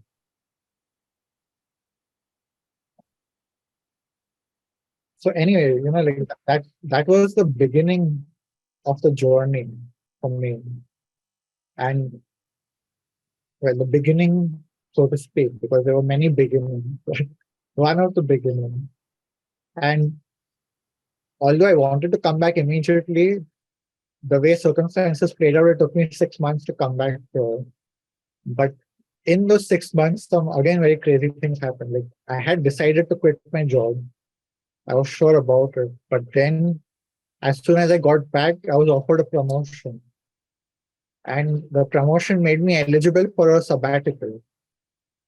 So I got the ability to come and experiment living here without actually losing my job. This was just magic again, right? Like I was ready to quit, but I did not even need to quit. And then when I came here as an experiment, of course, everything worked out great. So I decided to go back, quit my job, and move here permanently. When I moved here, like I said, I was letting go a very good salary, a lot of security and comfort, and moving to the middle of the jungle where you don't have Amazon Prime, you don't have home delivery food. You really have to start living for yourself by yourself. There are a lot of distractions that get eliminated. So, but none of that was creating any doubts in my mind that I still want to do this. Because I also trusted that if it doesn't work out, I can always go back and find a job. A lot of people were putting fear. If you take a break, they will not take you back and all of this bullshit. And I did not care for that. Like I did not want to enter in that fear mode. Like I will find some way to manage. I am intelligent enough that I will find a way to make money. But the way it turned out, I did not even have to put a lot of effort. Like when I quit my job and I came here, spontaneously I got an offer from a freelancing company. Like I did not do anything to receive that offer. I did not put anything on LinkedIn. I don't even think I had changed my job status or anything. But like I just moved here and this company emailed me saying that we are giving you the opportunity to work from wherever you want, how much ever you want, and at the time you want. I was like, what? And we will. I was like, okay, what? This is definitely a real job, right? Yeah. Wow. And so, they interviewed me, they selected me to become a freelancer, and I can choose the projects I want, work whenever I want. So I could do the retreat, work in the retreats, and in between I can do these jobs and earn money. Living in the jungle, middle of nowhere, I can continue to earn money. Great, fantastic. I thought, okay, this is already very good. 5 months later, through my aunt, I got introduced to another company who said, well, we are okay with the same terms, but we are willing to offer you a full-time contract now. We're like, we will pay you every month, even if you just work 20 days whenever you want, whatever time you want. Like, okay, great. So, it's just for me, the reason I started trusting my heart's calling or desires much more is that I saw that the fears of the mind are the fears of the mind. And when I'm following my heart, which happened many times later in my life, when I'm following my heart, things are falling into place. And if they don't fall into place, I have the power to make them fall into the place. The circumstances can be magical, and even if they're difficult, it's not like I'm a helpless, powerless person who doesn't have resources. Like now I have the creativity to use my resources and make money wherever I am, doing whatever I want. But a lot of people are in that fear that, oh, if I quit my job, I will not make money and I will be broke and I'll be on the street. People will laugh at me. People will say this about me. And all of that happened to me. Like people were laughing at me. People were calling me crazy. Fuck them. Today, I hear back from them, at least some of them, not all of them, but some of them saying that how much they respect where I have come in life and now they want to learn from me or like they're like, fuck, like I feel like doing what you have done, but I still don't have the courage to do it or things like that. But that is the reality. Most people are just completely trapped in that box because they're so addicted to certainty. They're so addicted to the artificial guarantees. Even after something like COVID, where COVID showed you can lose your job at any time. there is no guarantee. Thousands, millions of people lost their job overnight. Like there are no guarantees. So I, this is what I have learned is that you have to start living your life and doing what you really want to do. Do you think that maybe other people also have that thing where they can't hear, like they can't hear the heart or anything other than the mind? Because it sounds a little bit like you were unblocked in some way, right? Like, Yeah, I don't absolutely. know. So yes, totally. One of the quotes I got from ayahuasca later in my journey is that while the world screams no, the universe whispers yes. And for me, there are many meanings to this. There is a very literal physical meaning, like literally the world is always screaming no. And the universe is showing you all these options, but in very subtle ways. And you have to learn to see them. But also for me, it is metaphorical where the world is the mind and the universe is the heart or the soul. So your mind is coming up with excuses all the time, but you have to learn how to listen to the subtle voices that are not based in fear, that are telling you how to get what you want, not how not to get what you want. Right. That's very sage advice. But yeah, it takes training, it takes courage, it takes experience to go there. It takes courage. It really takes a lot of courage because in any moment I could have given into fear, I could have given into the voices of all the people around me. Like literally I don't remember a single voice of support telling me go do this. Like if at all they were saying, well, at least try it out. Like no one was actually just saying go do it. The thing is I did not need it because I had that from inside me. Screaming, like my heart was screaming, go do it. In a very subtle voice, but screaming. Yeah. Subtle scream. Yeah. Uh-huh. And you hadn't heard that before, or like, do you think you were just drowning it out before? I think the normal state of consciousness for most people, including me, is that the mind is drowning out the voice of the heart.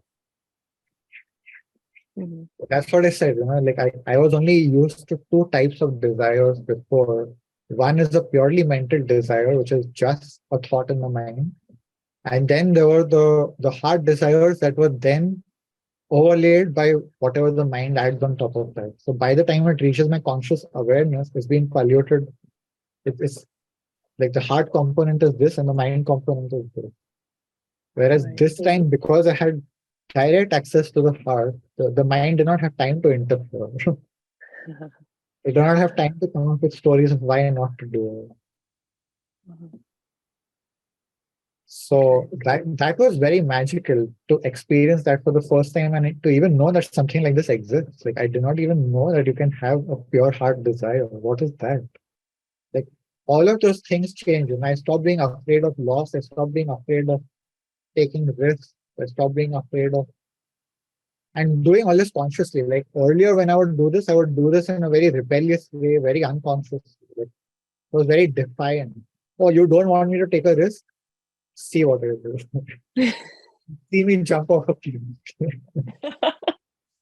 I never did.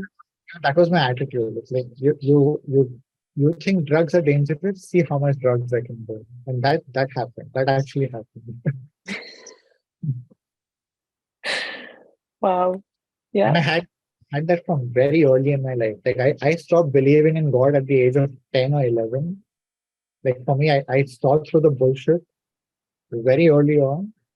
And I was openly defiant. Like in school, I remember like this is one of my early experiences that I do remember is, one of the kids, I must have been 10 or 11. One of these kids, I was doing something a bit mischievous or crazy.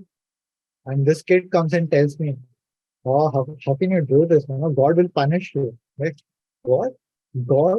Fuck God. I'm like, fuck God. Like, you know, openly defy in front of the whole class. I'm like, what? They will strike me down by lightning. I'm waiting. What? I said fuck you and still nothing happened to me.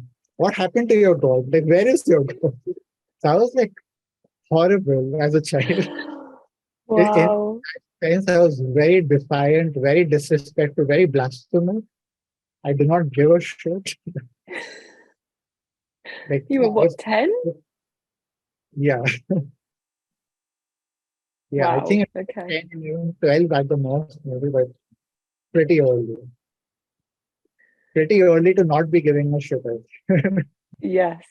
Yeah, yeah, yeah.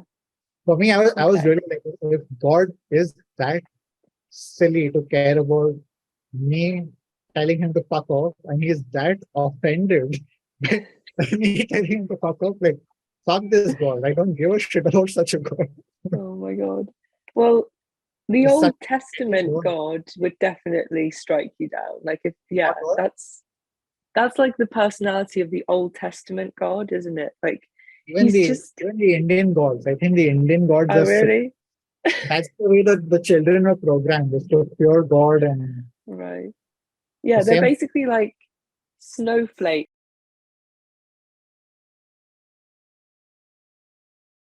up there, just like getting triggered all the time and just like they got nothing better to do than just be like, Yeah, how dare you?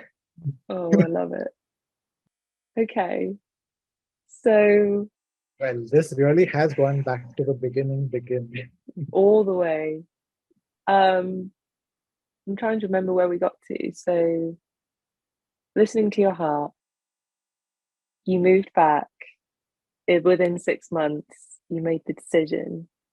Mhm. And Well, since then, I think there's not much to say. I'm still here 8 years later. well, other than you've had 8 years of compounded, insane experiences on a monthly basis. Not just insane, like profound experience, a lot of healing, a Yeah. lot of insight, a Yeah. lot of working with other people, like seeing hundreds of people going on their journey, bringing insights, listening to their insights, seeing how they see the world. Mm-hmm. And also, like, one of the things I realized in that isolation retreat was the work I had been doing on myself was an isolated pocket. Over 4.5 years, I was addressing this trauma and I was addressing this trauma and this trauma and this trauma. I had probably gone through many such things. I had had many insights, noticed many things about myself, but they were all over the place. They were very disconnected. Like I did this here, I did this there, but there was nothing integrating the whole thing. And so basically another thing that happened in that isolation retreat was like the beginning of an integration process where all those parts and pieces come together into one coherent, integrated being. Like so, I mean that is kind of the way I teach now. Is like let's go there as like let's keep integrating, not just healing, but also bring that piece back to you, integrated into yourself.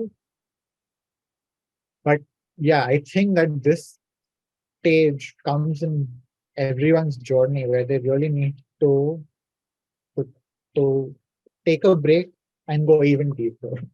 Like, stop doing this isolated work and really bring it all together. I feel like that kind of experience is needed in people's journeys, but at the right time. Like if you do it too soon or if you do it out of place, it can be harmful also, or it may just do nothing. But yeah, I feel like at the right time, it's very powerful. Do you think people will know like when the time is right? Like there'll be like synchronicities, or like something in them will be like, I want to do a isolation retreat for no Yeah. reason, or Something will happen. Yeah. I would Hmm. imagine. If they really are at the point where they need to do that, it will happen. That's the way I see life, is that things are presented when you're ready for them, not just when you want them, and not also when you don't want them. But many times we are getting lessons which we don't want, but we need, and we are ready for them. Hmm. And then there are things that we do want, but we are not ready for, and we keep feeling disappointed that life is not working out the way I want it. So, Yeah. Like listening to this story, it does sound like there was some organization, like some kind of like plan, doesn't it? It's really hard to only look at things siloed and be like, I don't know, or maybe that's just my interpretation, but it sounds like in every step you took, if you look at the step prior, there was like a hint or something that like opened the door for the next thing, and there's like a steady flow. I mean, certainly like you moved, so you decided to take the leap of faith and you moved to the jungle, and then like companies contacting you out of the blue to give you money that works around your very unique circumstance. It just seems like, there is something more than the obvious. Like, let's just say that Yeah. may or may not be something magical, may or may not be my own unconscious manifesting the reality. I don't know what it is exactly, but there is something beyond the obvious for sure. It's not just pure coincidence. Like, there is something more than just pure coincidence. It's not just randomness of reality. I definitely don't believe that. Like, my skepticism cannot argue with the circumstances of my life. mm, It cannot reduce or minimize or disqualify it as mere coincidence anymore. Like, there's way too much that's happened that I've not even spoken about for my skepticism to actually realistically disqualify it as coincidence. Like, there's too much, too many proof to see that there is something more. Sure. And that's why, like, I'm not saying all this to convince anybody. I don't care what other people believe, and I don't care whether you believe me. If you think I'm delusional, if you think I'm crazy, I don't give a shit, honestly. I'm not saying this to convince anyone about anything.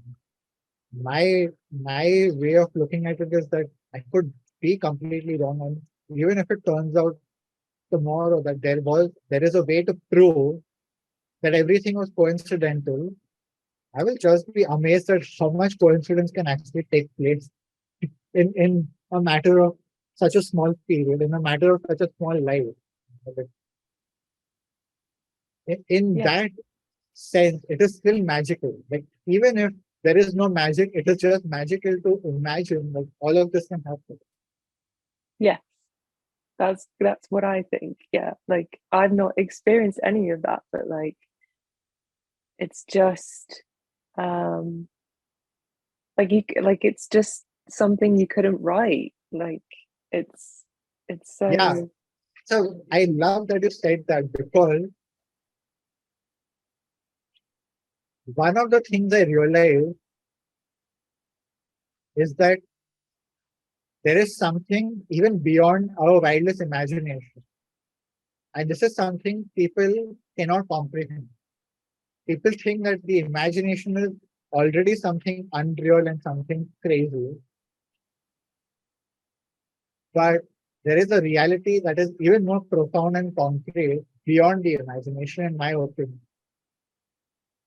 And that is something I came to discover. Like, I have a very wild imagination, I have a very extensive imagination, especially with time. My imagination keeps growing and becoming crazier. And still, I find things beyond the capacity of my imagination. For me, that is utterly baffling and magical. Like, mm, because I know that no matter how much I relax and surrender, how much effort I put. I cannot imagine such thing. But I just can't. It's so bizarre. It's so out of any semblance of reality for me to even Yeah. try to imagine. A lot of people are very averse to the word crazy. And for a long time, I was trying to prove to people that I'm not crazy. And then I just realized I am actually crazy. And I love that about myself. I don't want to be normal in a crazy world. So for me to be normal in a crazy world is real. So I prefer to be crazy in a crazy world. For me, that seems more sane than being normal in a crazy world. This is how I see this world, because most people are trying to fit into insanity. Mm. But if people really look at what this world is and what it has become and what it has become, and they want to be normal in this, and like, what the fuck is wrong with you? What's going on? When you do something out of your normal, out of the norm for you, like something out of your loop or whatever. I mean, Yeah. It's an interesting way to look at it, because even the isolation between like out of my loop of being living here and doing retreats all the time. Like that was a loop in itself, and I have to break that to something different. Yeah. This is the real intention of a retreat. In the original sense of the word retreat was to retreat from your program, retreat from your routine, and watch them.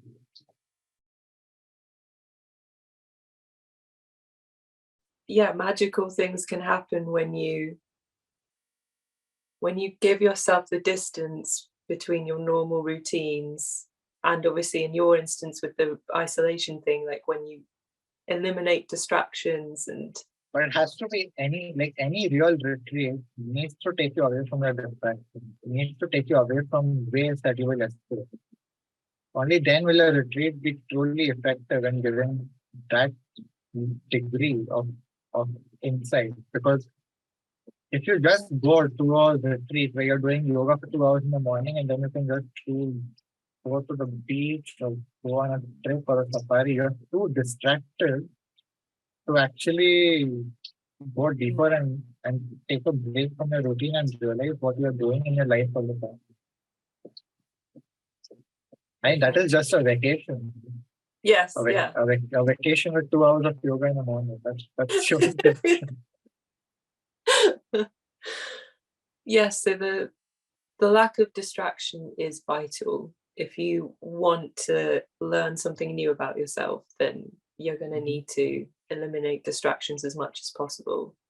Okay. Yeah, to have space to really process things, to have space to receive insight. Because again, if you're busy all the time, your insights don't have space to enter. You're blocking it constantly by being busy. Your mind needs to rest for something to enter, Yes. for something to come to the surface, whether it's from your unconscious or whether it's coming from wherever else. There needs to be space in your mind. So taking it back to slightly then, like choosing your personality is obviously, like you said, it's more than just working on yourself and then choosing a name at some point and decide you are now a new person. You've picked every element. Like it seems like you made. Do you think it's really important to have the process of making those vows to yourself about who you want to be? Is that crucial to actually bringing about? Like, I know that sounds like an odd question because it's sort of obvious, but it sounds like you took that aspect, the like making vows to yourself. You know, you were saying like, I want to be balanced, infinite, etc. I call it a vow. I don't know if you would say it's that. Yeah. It's That's literally how I termed it as I was doing it. Like, I made a list of sacred vows, and for me, sacred is sacred to me. Like it's uh it's not something externally divine or cosmic or anything. Like sacred to me means it is beyond like my human tendency. Like it has to be something that I cannot just make excuses about, something that will transcend this reality. I think it's more about like, your if your vows transcend this reality, it gives you something to go beyond this current condition that you are in. If it's at the same level, you're just transferring from one place at the same level to another place at the same level. Whereas if you're putting your vow at a different level, you are simultaneously committing to grow. Like you're saying, I want to grow and become that. Okay, so it's important to pick aspects of your personality that challenge you, that are not really, that are going to force you into growth as well. Like not just what you want, but stuff that you know you want and is just out of reach at the moment. Like, yeah, I would say for me, it being a challenge is important, because if it is just something trivial, it's also very easy to fool yourself into believing that you have time. And if you can fool yourself into believing anything, you can fool yourself into believing that you're very advanced too, and people are doing that all the time. A lot of people are super evolved gurus, and you can't actually sit in real meditation for more than 10 minutes. They want to preach to the world about all the guru things that exist. So yeah, you can fool yourself into anything, but it's mostly about being real with yourself. If you want to grow, that can be a part of the connection to yourself. The question is, do you want to grow, or do you just want to convince the world that you're growing? This distinction is important, because you have to realize who you're doing it for. If you're doing it for the show, for the world, for the appearance, you will never really be committed to doing it. You'll never be really interested in doing it. You will just do enough or as much as is required for the show to look real. Whereas if you're really doing it, you will realize that it may not even show, and sometimes the opposite may show. But it is actually where you need to go. Like it is very paradoxical, but many times on the path of growth, you need to go back a few steps and see where the problem is. And as you're going back a few steps, you may regress into patterns of behavior that are more unhealthy or negative on the surface. But in reality, you need to go there to be able to feel it. It's not just going to happen through wishful thinking or through programming yourself into some new reality. The old programming doesn't follow it because there are no programs. There are two programs competing with each other. Until you actually go back and remove those old programs, the new programs will always have something interfere. So the real healing can look regressive. It can look like things are getting worse. And if you're doing it for the show, you will not want that to be the truth. But if you're not doing it for the show, right, you really want to grow, you don't care. Oh, this thing I am getting worse, who gives a shit? I know that I am getting to the core of my issues, and that is what is important to me.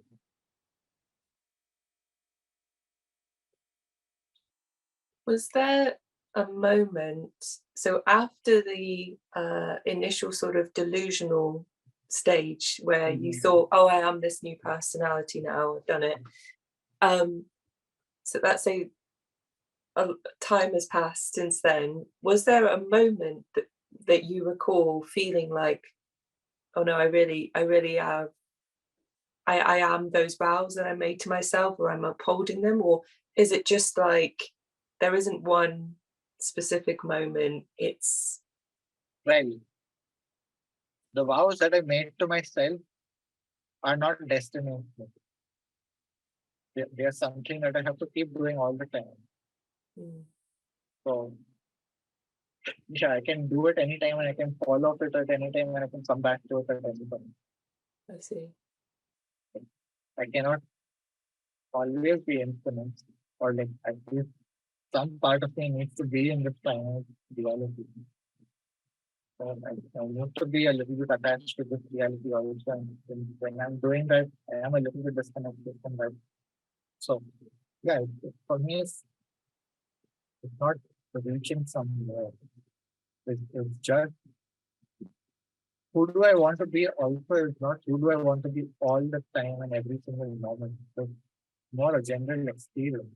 Okay. But giving space for other things, other parts of me to come out, other aspects of me to develop that I never even imagined that could exist today. Like I never thought that I want to be someone who's doing a podcast on public channels. In 2019, this is not a vow I was making to myself.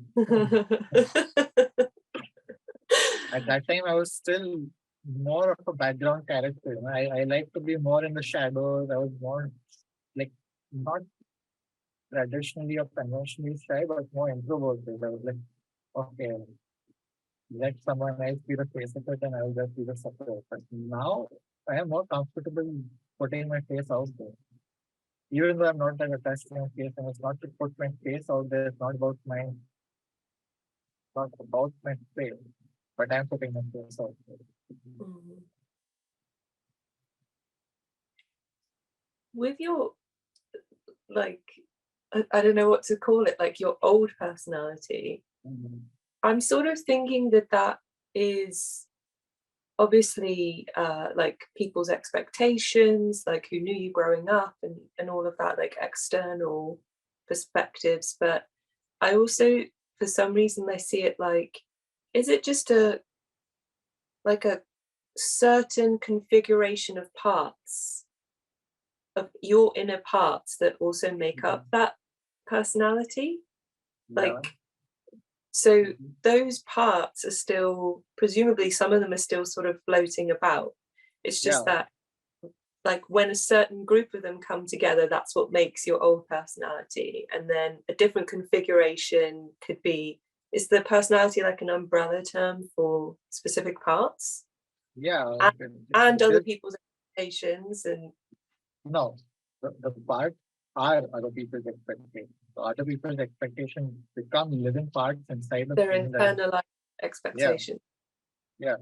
Internalized expectations, desires, beliefs, opinions, everything. Right. Okay. Like as a child, you are internalizing everything. Unconsciously. The way your parents are moving, eating, talking, all of that is being picked up constantly. So yeah, what I call the personality is, again, it's not like there is just one thing there. It's like all the parts within us that are jumping up from time to time, being called, and basically, like, yeah, those parts still exist and they still jump up from time to time. But the difference is that there is now one dominant part within me that is, for the most part, not all the time, but whenever I can be the dominant or the chief within myself, the other parts can come up, but they cannot dominate. They cannot become the chief. They can just come and make their presence known or whatever. But the chief is the chief. Like earlier, there was no chief and any part of chief jumping up, and that was Rohan. Right? Rohan was a chief collection of parts. Everyone would say what they want, do what they want, think what they want, and be completely incoherent and just being a normal human.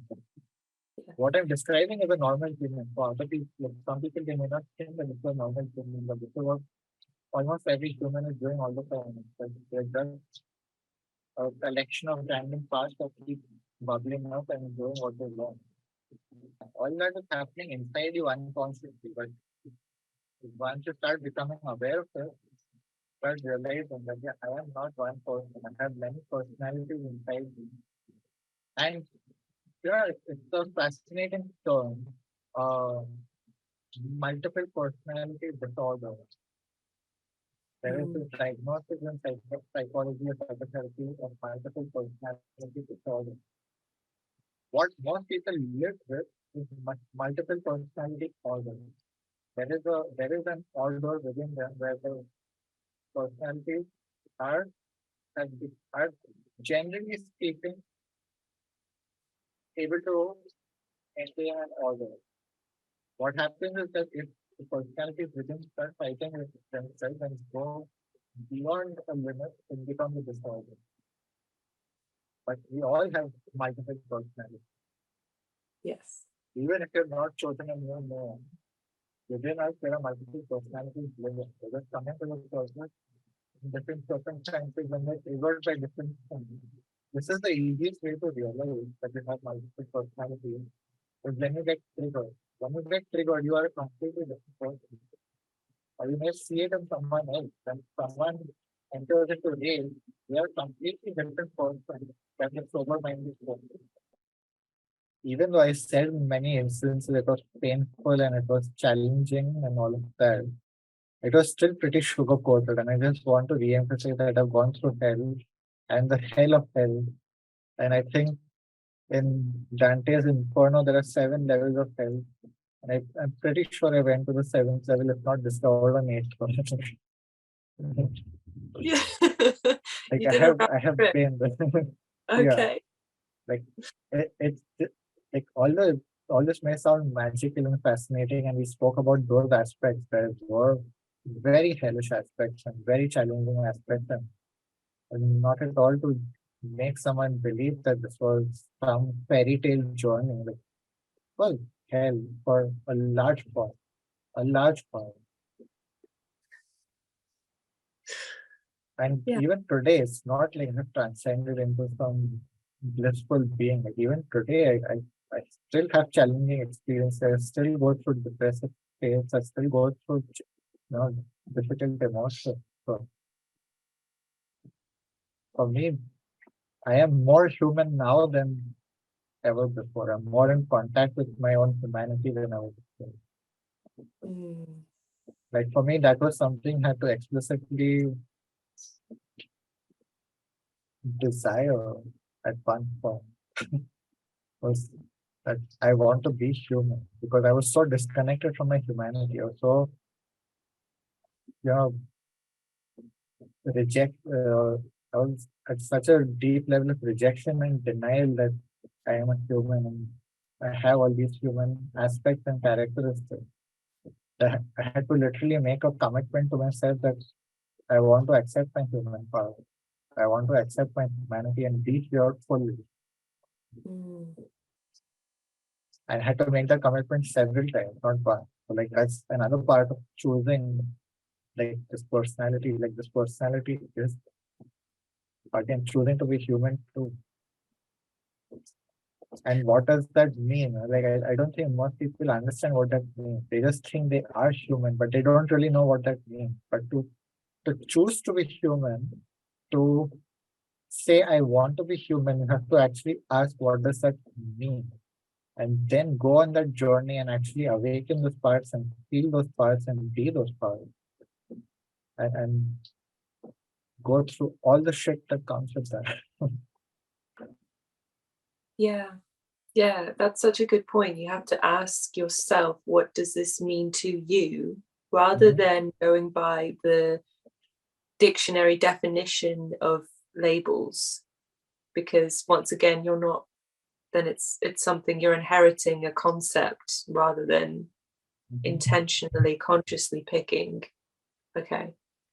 Yeah, and also, what does it mean to you, but not only what it means to you?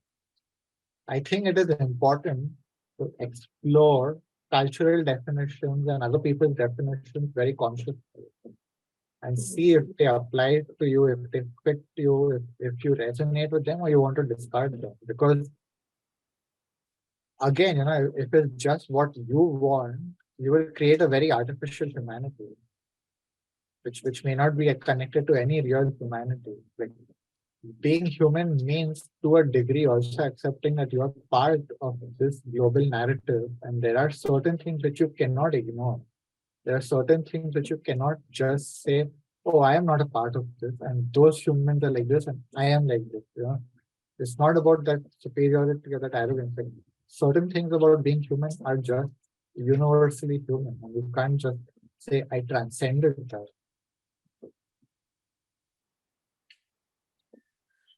Like then you're basically saying I am redefining human to be my own definition, but it doesn't make sense because there is a consensus definition. So if you want to go that far from the human definition, why even use the word human anymore? Like just say I'm not a human. I've transcended, I've become a cyborg, I've become an android, whatever. Okay, fine. We believe you. You believe that you're an android. I believe that you believe you're an android. But you're not a human. That's a very cool way to, I was going to say, it's not force yourself into accepting yourself, but it's like, it gets to really face up to your human parts. Like, yeah, I feel like this is more vulnerable. The vulnerability is in accepting a definition that is out of your control. And this is the whole thing about control and vulnerability. Like when you want to define what human is exactly, and it is nothing other than that, that is, I don't want to be vulnerable and face those parts. You're still rejecting something because they are inside you. Like if you have really faced all of you, and now something is not a part of you, but you have faced it, you've gone through, and you're not rejecting it or denying it, but you're saying, I am at peace with it. It's not something I identify with anymore. So there's a difference in identification. Like that word is very important. Identification is like, it's not about acceptance or rejection. Like it's what comes after, in my opinion. Like once you have accepted and seen what it is, then you can choose whether you identify with that part of. And also just saying I don't identify doesn't mean that you really don't identify. If you're really detached from it, you have to show that. If you become, I don't know, the movie The Dictator, where the dictator who doesn't pee or shit, just saying that doesn't mean that is so. Like just saying I don't have emotions anymore or I don't have a self anymore. I am not identified with myself. Okay, but you're still experiencing it, you're still projecting it, you're still acting it out. So just saying it doesn't mean anything. Like it's not just about not just about the world. Like non-identification has to be something deeper. Like can your consciousness actually detach from that, or just your mind and your thought, or your narrative?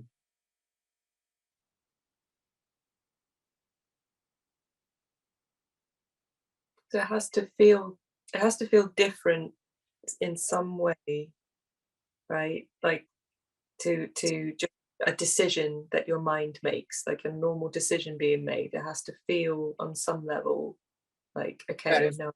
Not just about a decision. Like, if you're talking about self and no self, or becoming one with everything, either you're one with everything or you're not. If you're one with everything, you don't have the voice to come and tell me I am one with everything. That voice only exists in a self. Yeah. The moment there is an other, you're not in the one the moment you are interacting with another, anything, there is a self.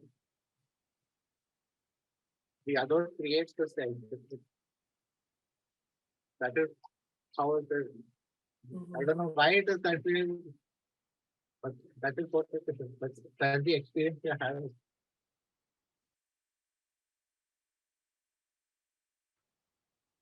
Yes, it's just a shame that it's quite difficult to reach that state of cosmic consciousness. But it would be amazing if you could have that experience first, and then you could actually know on an experiential level what it's like to not be identified with a personality, with a self, or even a glimpse. But the thing is that there are many people who have that experience and then enter into delusion. That they are now completely like They never. become identified with the narrative that I have no self. Okay. Oh, okay. So it can be detrimental to your. It can be very detrimental. Like, because of the age that we live in, and information is available to everyone, and drugs are available to everyone, and these experiences can be had by pretty much anyone if they take certain substances. Because of that, it lost a lot of meaning, and it has become shrouded in a lot of illusion. But traditionally, the reason it was done in a very systematic way, enlightenment and awakening was done with, you have to build up to that. It's because you need to have the proper way to process that experience. You need to be able to bring that down and integrate it and really understand what that is. It's another state of consciousness. When you come back here, you are sure that you cannot mix the two just by your mental narrative. So the inability to distinguish between the two realities is a big pitfall for a lot of people. A lot of people, the pitfall is the rationalization and the intellectualization of that experience, which completely changes the meaning of it. Right. So I feel like that foundation, if it's not there, most people will go into illusion. Or if they don't have the proper head to process that and integrate it with this reality, they fall into trap.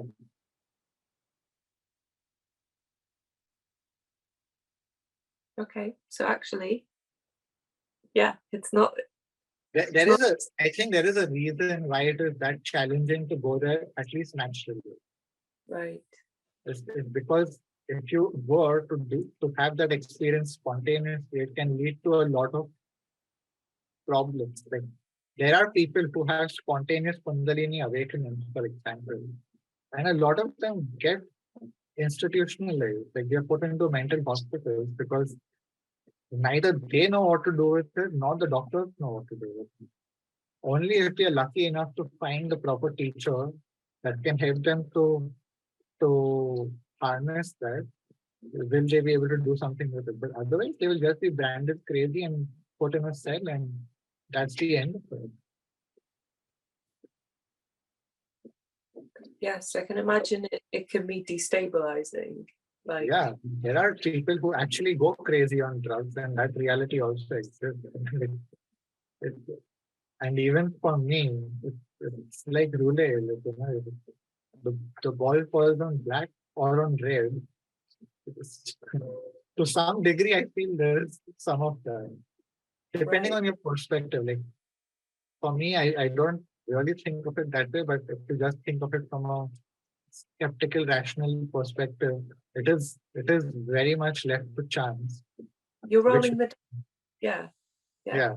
I don't personally see it that way, but for the sake of argument, let's say, for generally speaking, it will be left to chance. Okay. Well, so let's close this here, because I think this is a good place to close it. And also this will be the season finale. So this will be episode number 7. We started at episode number 0. This is episode number 7, and this is where we'll be closing the season. And of course, we will be back with another season. I don't know when exactly, but season 2 will have more topics about consciousness development and study of self. So in the meantime, you all can rewatch these episodes, and we'll also be sharing short clips. So once the season is completed, we're going to be releasing short clips from every episode for you all to recap and review and keep engaged.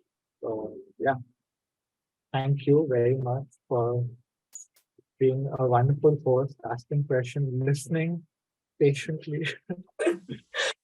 Those are my favorite bits. Yeah, I mean, and thanks everyone for coming on this wild journey with us. And I'm already quite excited for season 2, because for those that don't know you, there's so much more. Like this is just a microscopic slither of the topics that you can kind of delve into. So there is so much more to come, and it's an endless odyssey. It's like a sweet shop kind of thing. So I hope some of you stick around, and thank you for those of you that have, and we'll see you again at some point next year.